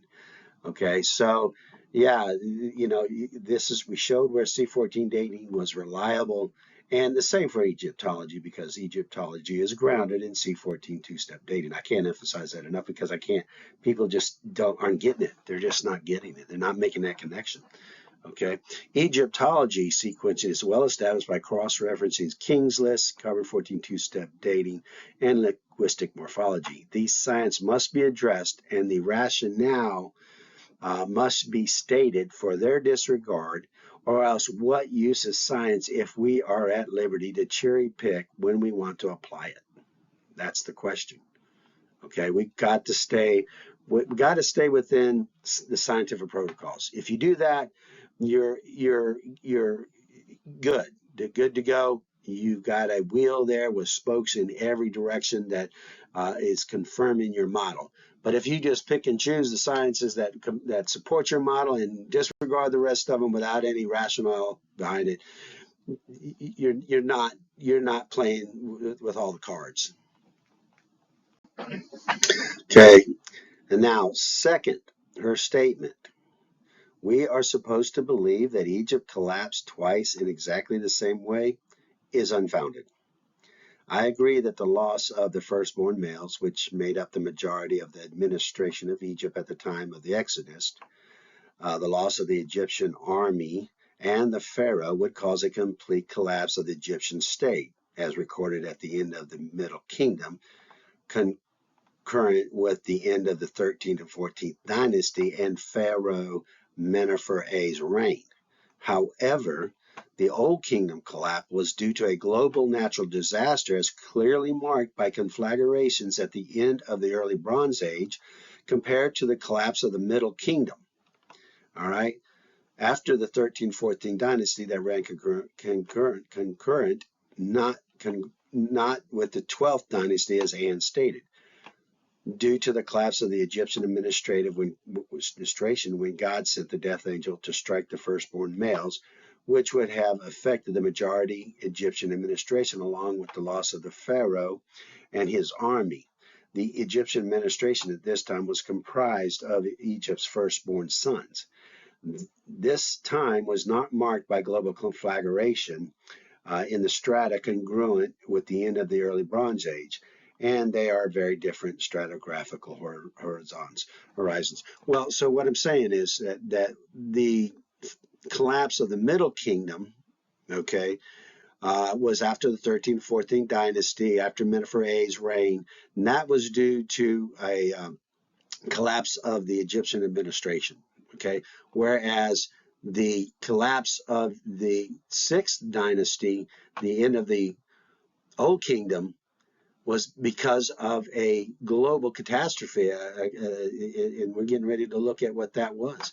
So her statement, we are supposed to believe that the Egyptian collapsed twice in exactly the same way. They didn't collapse in exactly the same way. So this statement is unfounded. Okay, so let's look at the end of the Old Kingdom.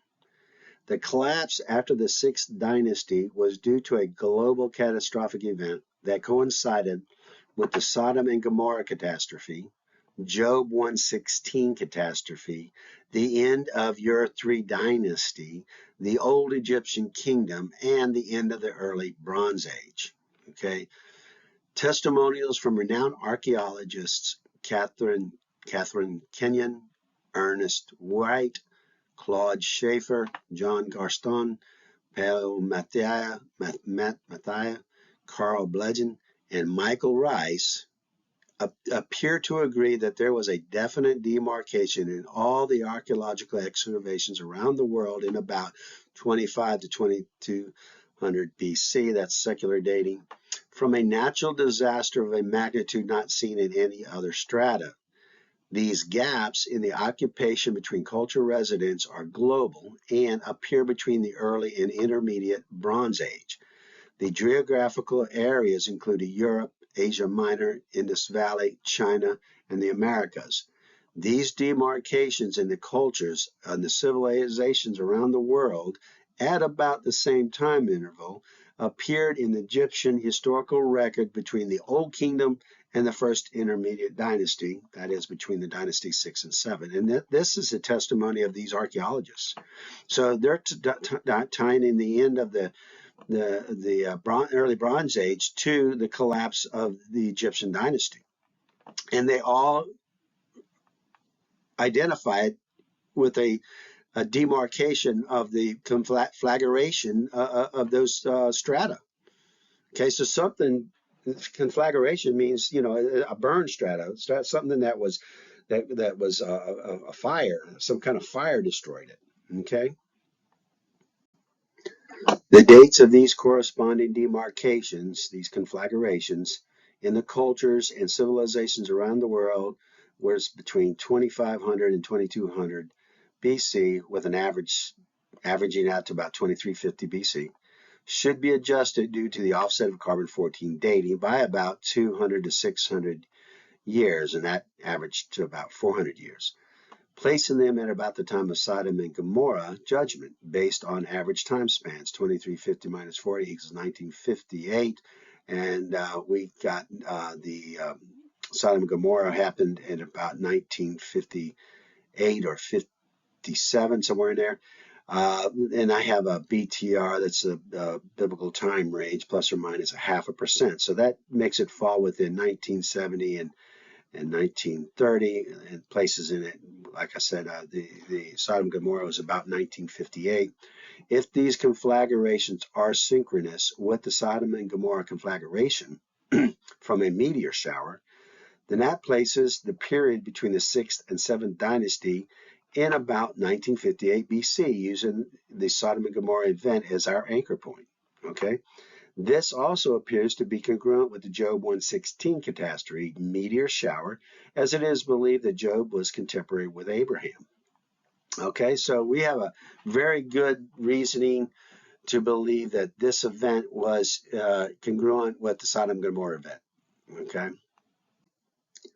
so Anne based this whole theory on a single accolade of Imhotep from the famine stela dated from the 4th century BC.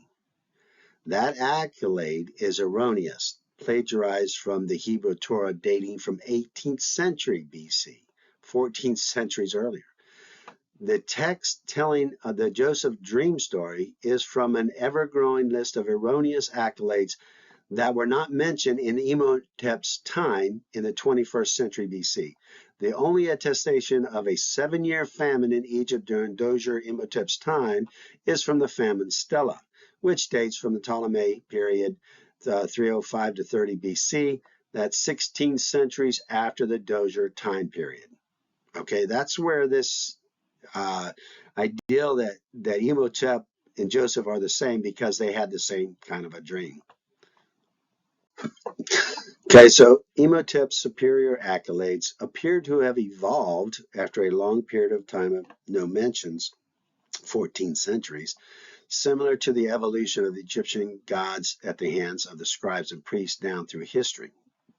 From Imhotep's actual time period, probably the 21st century BC, to his later attestations in the 7th century BC, Imhotep had evolved into a god of medicine and healing. Additionally, he was revered in the region of Thebes as the brother of Amenhotep, son of Hapu, another deified architect, in the temples dedicated to Thoth. Then, sometime between the 4th century to the 1st century BC, his heroic deeds skyrocketed, rescuing fair maidens, traveling to Assyria to recover the 42 limbs of Osiris, obviously plagiarized from the ancient story of Isis and Osiris, originating from about the 22nd century, with the most extant story text being from the pyramid text dating to the 5th dynasty of the Old Kingdom. Fighting an Assyrian sorceress in a duel of magic, a great author of wisdom texts, no extant writings, a great physician, the greatest of Egyptian architects, credited for inventing the method of stone-dressed building, etc. That included a plagiarism from the Hebrew Torah dating back to the 18th century BC of Joseph's character, events, and especially interpreting the dreams of the Pharaoh and saving the Egyptians from a great drought. The only attestation of a 7-year famine in Egypt during Dozier Imhotep's time is from the famine stela, which dates from the Ptolemy period, 305 to 300 BC, 16 centuries after the Dozier time period, and 12 centuries after the Joseph's time. The dreams were not congruent. in that the god Nom tells Imhotep to rebuild a temple to him, Nom, and he would heal the land, which of course would not have been from Yahweh, would have been idolatrous, and which Joseph would not have been a part of. Okay, so those are a lot of accolades. So are we to accept all this? Why are we singling out this one absurd accolade that obviously came from the Hebrew Torah? The Hebrew Torah was it circulated in this time. The Jews circulated in this time, and this is pretty normal for bards and scribes, especially of the 7th century. And that's where this is out of to plagiarize from, actually from a lot of places, but also the Bible. This kind of embellishment is a common practice of ancient bards, scribes, to attribute a biblical story to the storyline of their heroes to appease their audience, be it the king, the culture at large, or other interested parties. For example, the tales of Sargon the Great, the Minotaur, and Gilgamesh from the 20th to the 20th century BC at the hands of the bards of the 7th century BC. Okay, in the epic tale of Gilgamesh, 20th century BC, the bard interjects Gilgamesh's gods into the storyline, replacing any reference to Jehovah God that Noah would have given the glory to, for the king's sake. Okay, another good example is Sargon the Great, who has a biography found in the library of Ashurbanipal, dating to the 7th century BC. Some of the particulars were plagiarized from the story of Moses from the then existing Hebrew Torah script from the 17th century. So we're talking, 10 centuries difference here. And here's a quote from that. So my mother conceived me in secret. She gave birth to me in concealment. She set me in a basket of rust. She sealed the lid with tar. She cast me into the river. That's almost verbatim from the Bible. And again, remember that as far as back as his biography can go is the 7th century, where this Moses' story is from the 17th century. Let's talk a little bit about Joseph's grain silos. Many proponents for Imhotep being Joseph posit that the pyramids were actually built for and used as grain silos. The grain silos had to be ready by the time the first corn harvest from Joseph's commissioning, which would have had to have been in at least 6 months. And this is in every city throughout Egypt. The labor needed to build the canals and the storage silos would have employed the majority of the workforce in Egypt. Think about it. Oh my goodness. Pyramids could not possibly have been built for or used for grain storages. The manpower at the time would have taken the manpower and time that it would have taken would not be consistent with practical needs to store grain at the pace needed for harvesting. For example, the manpower to build the pyramid of Khufu, the largest pyramid, was found to be roughly 800 to 1,000 men over some 23 years. It is well documented in Egyptology that silos built of clay brick and mud were used for grain storage. They would have been constructed in conjunction with the canals Joseph excavated for irrigation during Pharaoh Sennacherib II's reign. All right, so that's just out of the question. Wow. Okay, so that was our first example of crossing across the grains of historical sciences to develop a model saying that Imhotep was Joseph, or I said Imhotep. So at any rate, now here's our second example, okay? Egyptological dates are offset from the biblical and archaeological timelines because they are grounded in C14 two-step high-density model dating methods. Okay, we've been over that and over that. Because Egyptology dates are grounded in C14 two-step dating methods, they will be offset from the archaeological dates based on typology datum lines and biblical dates in an ever-increasing time span along an exponential curve from 1 BC to 1800 BC. For this reason, you cannot do a direct match from any biblical or archaeological date to the Egyptian chronology dates after 1 BC. We got to get this, folks. It's the truth. Yeah, I mean, many folks acknowledge there is a problem here.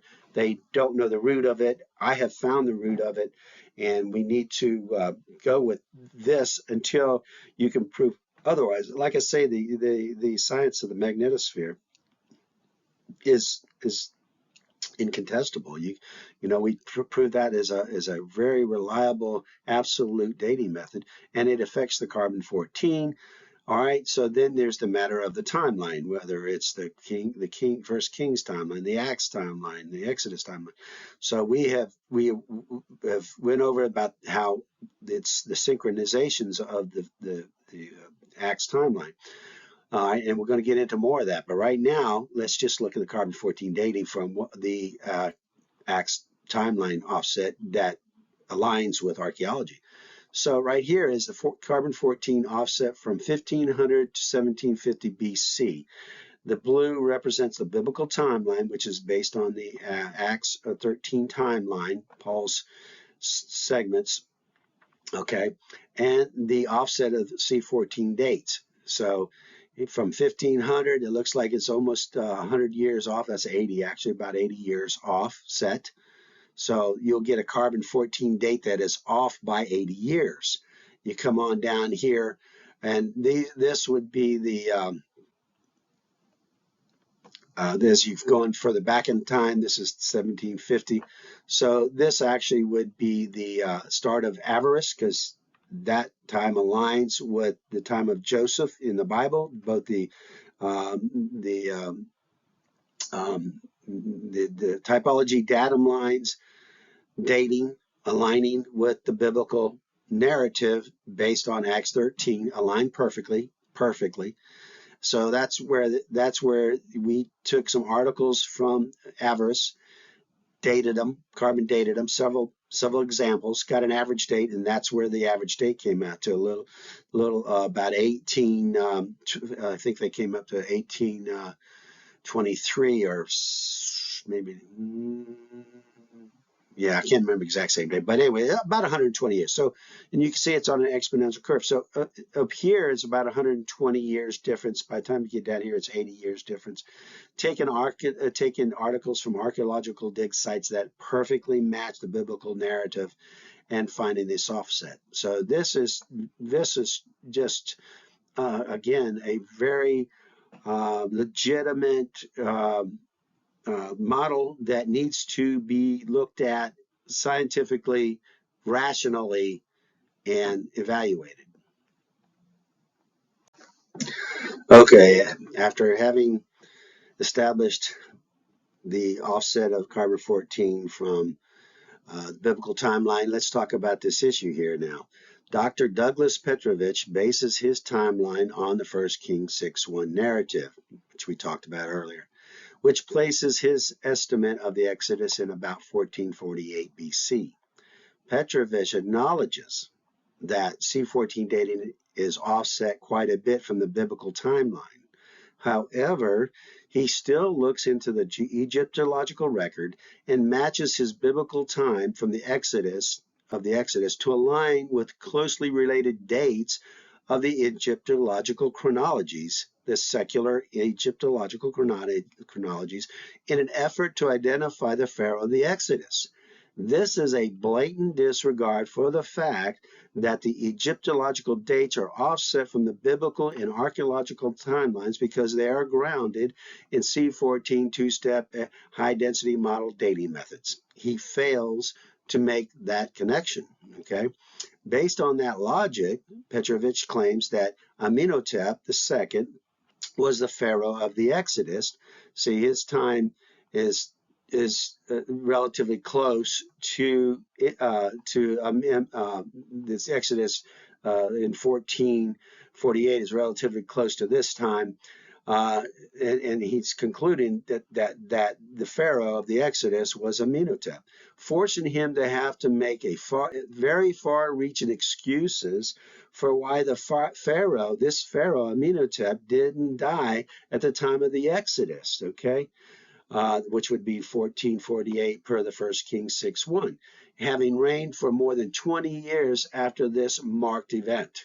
All right, so he ran into a problem with this alignment, and he found that if you make the Pharaoh of the Exodus according to these dates, that he didn't die at the Exodus. And so what does he do? He makes this very far-reaching excuses for why he didn't die. Very exegesis excuses. Okay, that the Pharaoh of the Exodus died at the time of the Exodus is established by three biblical references. Exodus 14:27, and Moses stretched forth his hand over the sea, and the sea returned to his strength when the morning appeared. And the Egyptians fled against it, and the Lord overthrew the Egyptians in the midst of the sea. This would include the Pharaoh because he was in the company of the Egyptians. Psalms 106:10 through 11. And he saved them from the hand of him that hated them, and redeemed them from the hand of the enemy. Definitely the Pharaoh was the number one enemy. Okay. And the waters covered their enemies. There was not one of them left.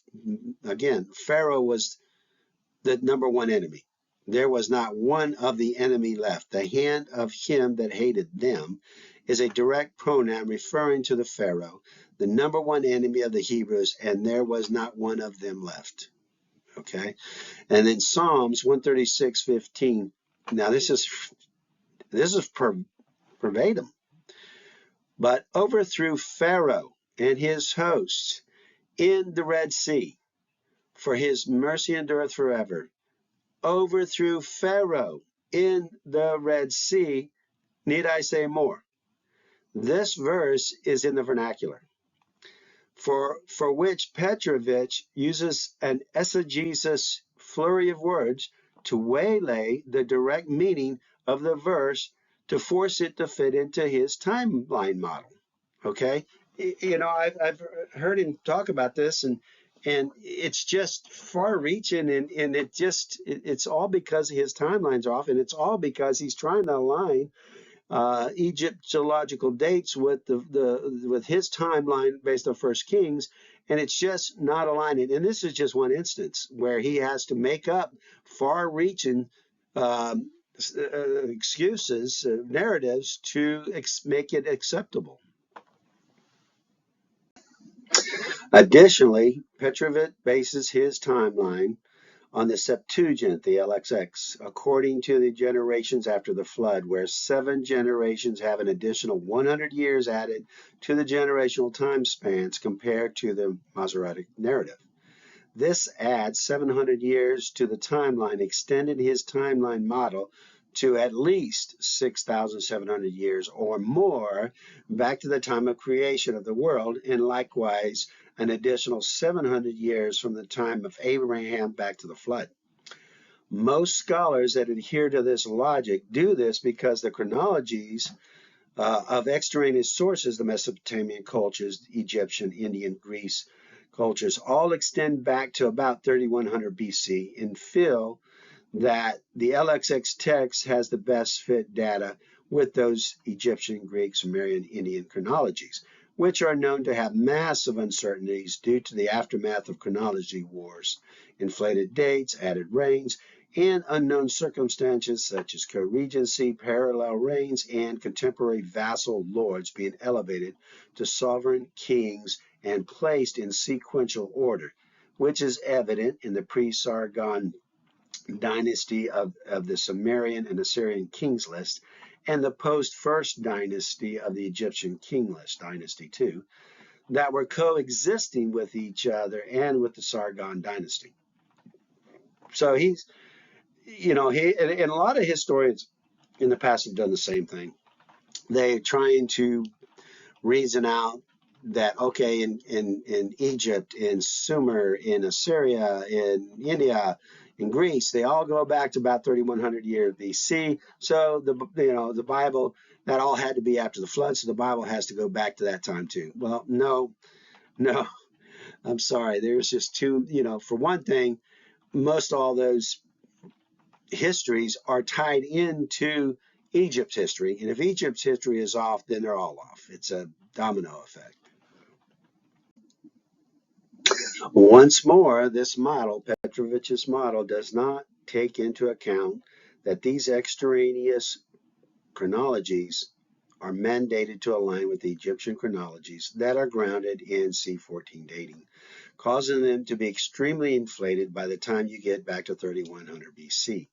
The flood was in 2347 BC, therefore any dates for chronologies earlier than that is born out of extraneous dating methods.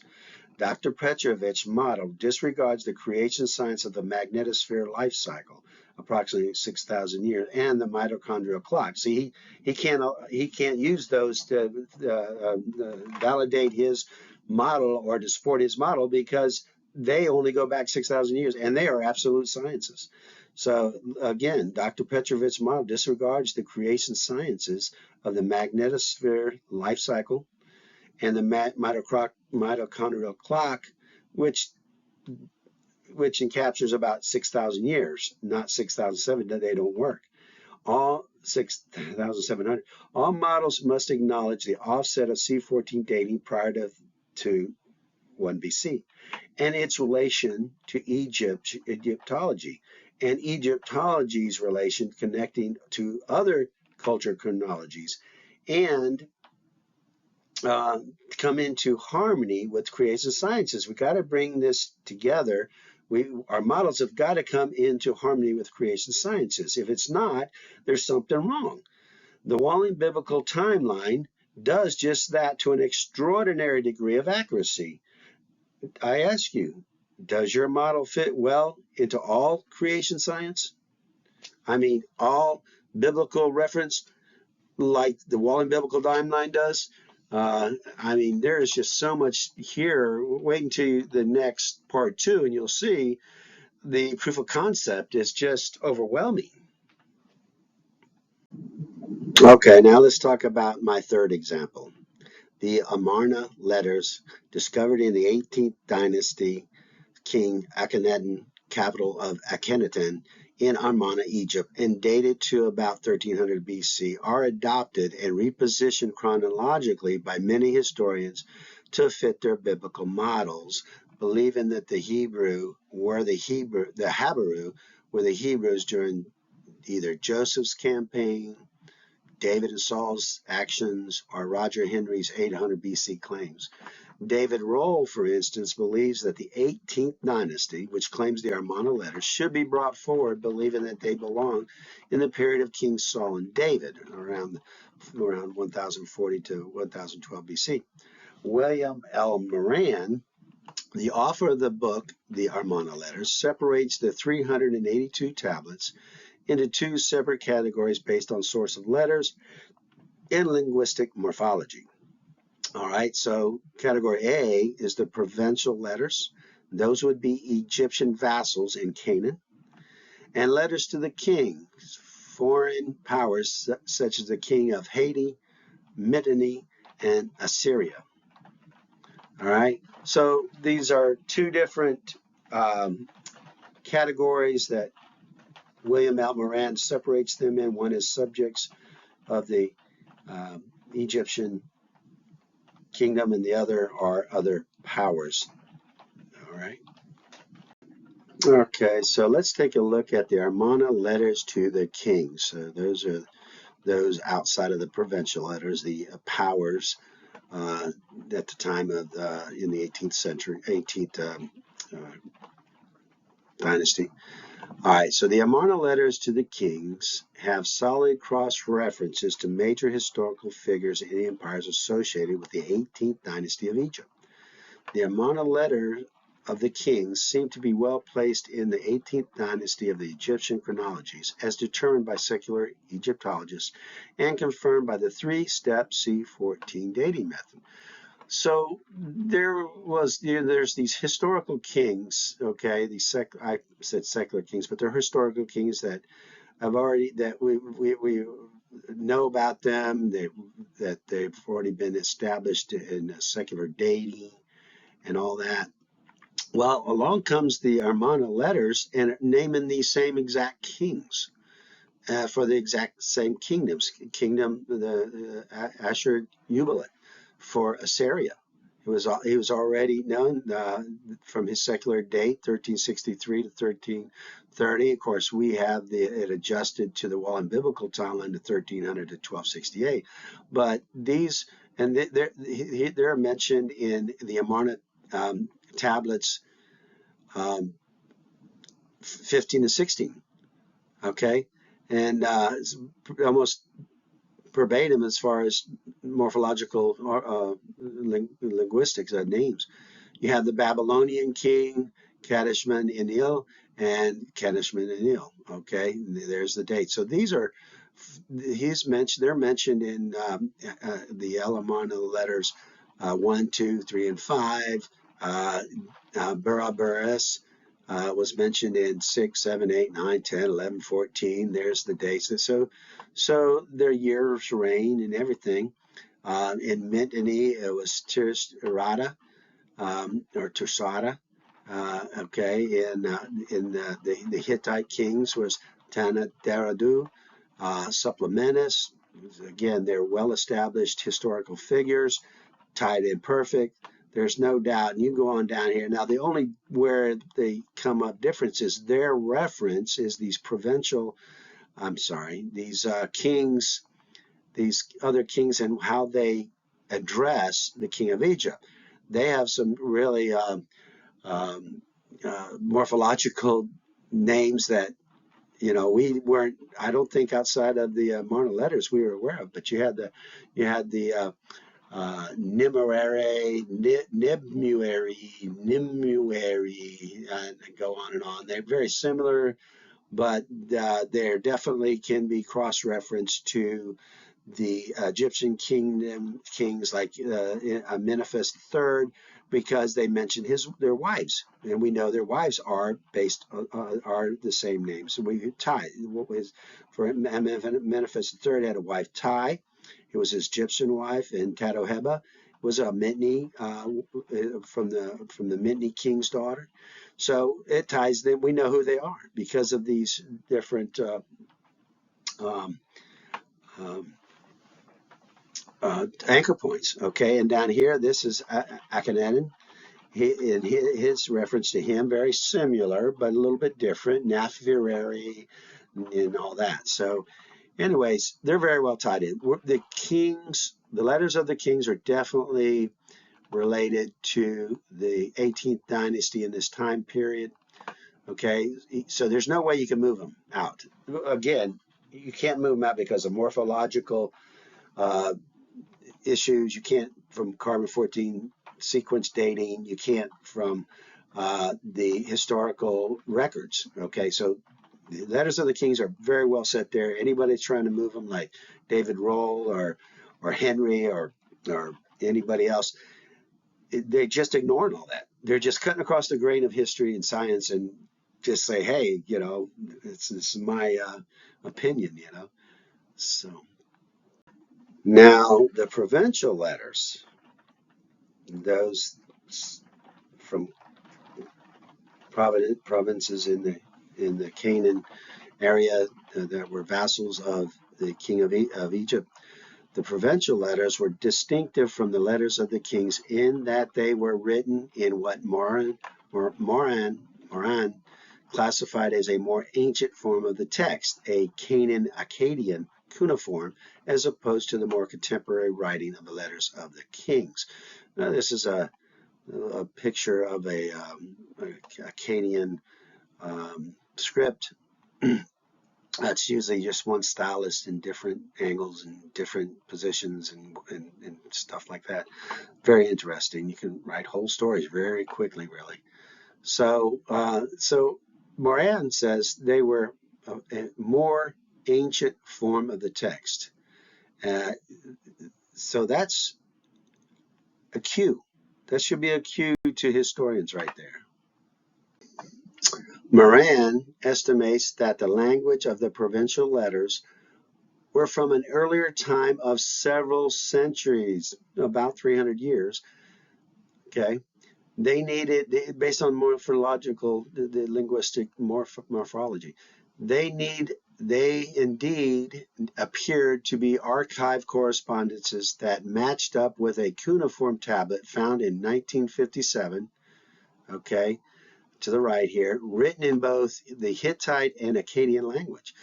That provides details of 6 years of King Hattusili's first reign in about 1590 BC, while in biblical timeline.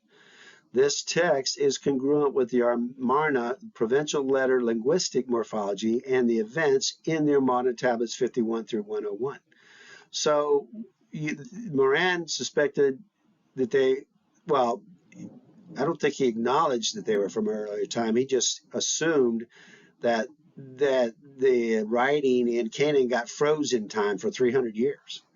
And that's so is every other historian too. I mean, it never occurred to them to look at these cues, and there was plenty of cues. I point out 5 in my book, Ancient History Refined, and then this was before I even found about this cuneiform tablet here that they found in 1957, which I had estimated exactly about 1590 based on those cues and about the 300 years earlier. And guess what?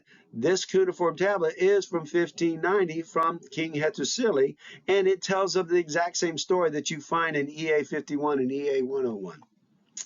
Now, how about that? All right, so definitely the cuneiform, the provincial letters are from an earlier time, about 300 years earlier. Okay. All right, let's talk a little bit about the subject matter of the Amarna provincial letters. Okay, so the Amarna provincial letters identified a group of assailants referred to as the Habaru, or sometimes referred to as the Aparu, that were systematically attacking or winning over Canaanite cities that were vassal provinces of the king of Egypt at the time. The Habaru campaign progressed down the Mediterranean east coastline from the north out of the Amaru and Mari, an Amorite people, starting with Sumer, Sidon, Hazor, Beirut, Byblos, then trekked down to the coastline to Megiddo, Shechem, and Gezer. Okay, that's the progression out of the Amarna letters. The last recorded conquest of the Habaru, Aparu, in the Amarna provincial letters included Hebron and Jerusalem. Many of these city mayors joined the Habaru willingly. The Habaru appeared to have been Amorite troops coming out of Amru, Mari, and other northern territories under the command of the Hittite and Mitanni kings, as clearly stated in the Amarna provincial letters. All right, and we're going to look at that. It comes right out and says, that these were vassals of the Hittites and Mitanni kingdoms. The Amarna letters very specifically identified what people they were: Amorites, Hittite vassals, which David Rowe totally ignores in favor of his model, which is based on his theory and transliterations of words and names that is based solely on his interpretation. So he just totally ignored the fact that it come right out and said that these were vassals of the Hittite kingdom and the Mitanni kingdom at the time, and just came up with his own logic on this. Okay. All right, so let's look at what David Rowe came up with. Rowe's transliteration: discovering a series of letters written by a king Labaru in the hill country north of Jerusalem. His name means Great Lion of Yahweh. Rowe believes this was the true name of King Saul, and that Saul was his Hippocratic nickname. Rowe reviews the letters in detail to show that they describe events that parallel incidents during the reign of Saul, except they do not parallel the biblical narrative. Now, this is a quote not from David Roll, but from one of his patrons or whatever. And so his name means great lion of Yahweh. I would like to see where he came up with that. I mean, based on what? All right.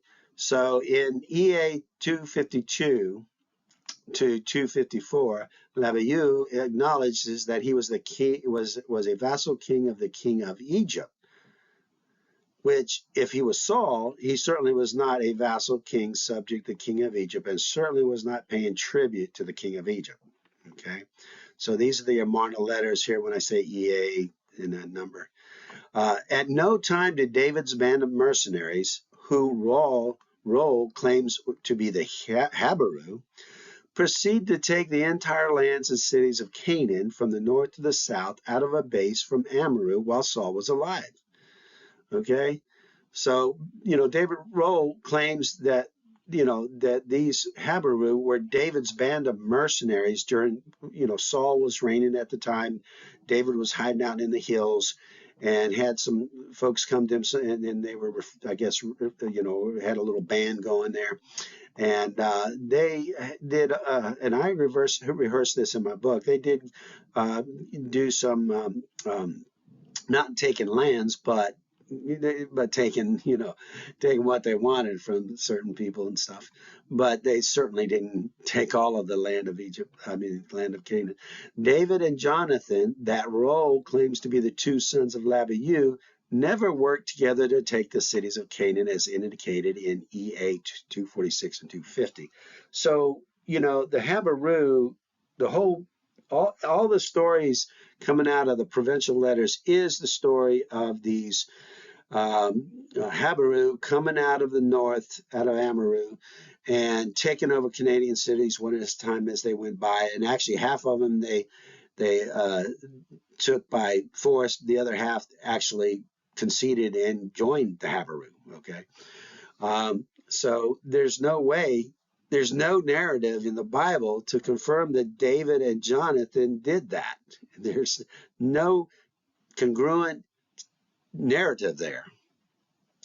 In EA 280, Labiou dies, but his two sons continue to take the lands together in EA 287 and 289, which we know and believe the Bible that Saul and Jonathan died together on Mount Gilboa, and David went on to be the king in the next 40 years. So it's not congruent. The story out of the Bible compared to the story out of the Amarna letters is not congruent in any way, even though David Roll has been able to convince some people that that they are. It's because nobody goes and research. I read all of the Amarna letters for myself, and I did the research whether of these kings' names, which ones could be identified and which ones could not. No king of Egypt's names listed in the provincial letters could be identified to any king. I have since then identified them, but that's a whole nother ballgame. Something that you have to read my book for, actually. Okay. Aside from the fact that the Amarna sequence of events do not align with any period described in the Bible, Joshua's campaign, Acts of David and Saul, or Roger Henry's 800 BC claims, David Roll's proposal to move the 18th dynasty to fit with King David's time period is to ignore all the tie-ins with known major powers of the time, the three-step C14 dating sequence and quantitative dating, the linguistic morphology, and the sequencing of Egyptology. So he just cuts across the grain of the historical sciences. I mean, all of them do. You got, like I say, you have three different proposals there. David Roll's and Roger Henry's, a couple of other biblical scholars for Joshua's campaign, based mostly on the name Habaru, sounding like Hebrew, and the fact that they took over Canaan, which the Hebrews did, but certainly at a different time. Matter of fact, it was I guess it was about 100 years after the Amorites came in, backed by the Hittites and the Mitanni kingdoms. So, yeah, I mean, even in the Bible, they talk to the Hebrews. God says, don't fear the Amorites and the gods of the Amorites. Okay, so the predominant culture in Canaan when the Hebrews came in there were the Amorites out of Amaru during those campaigns authored by the kings of Haiti and Mitni. Anyway, I want to wrap this up. Please give me your opinions. Give me, let me know where, anything that's needs to be highlighted and discussed and argued. All right. You guys, God bless you. Thank you for this time.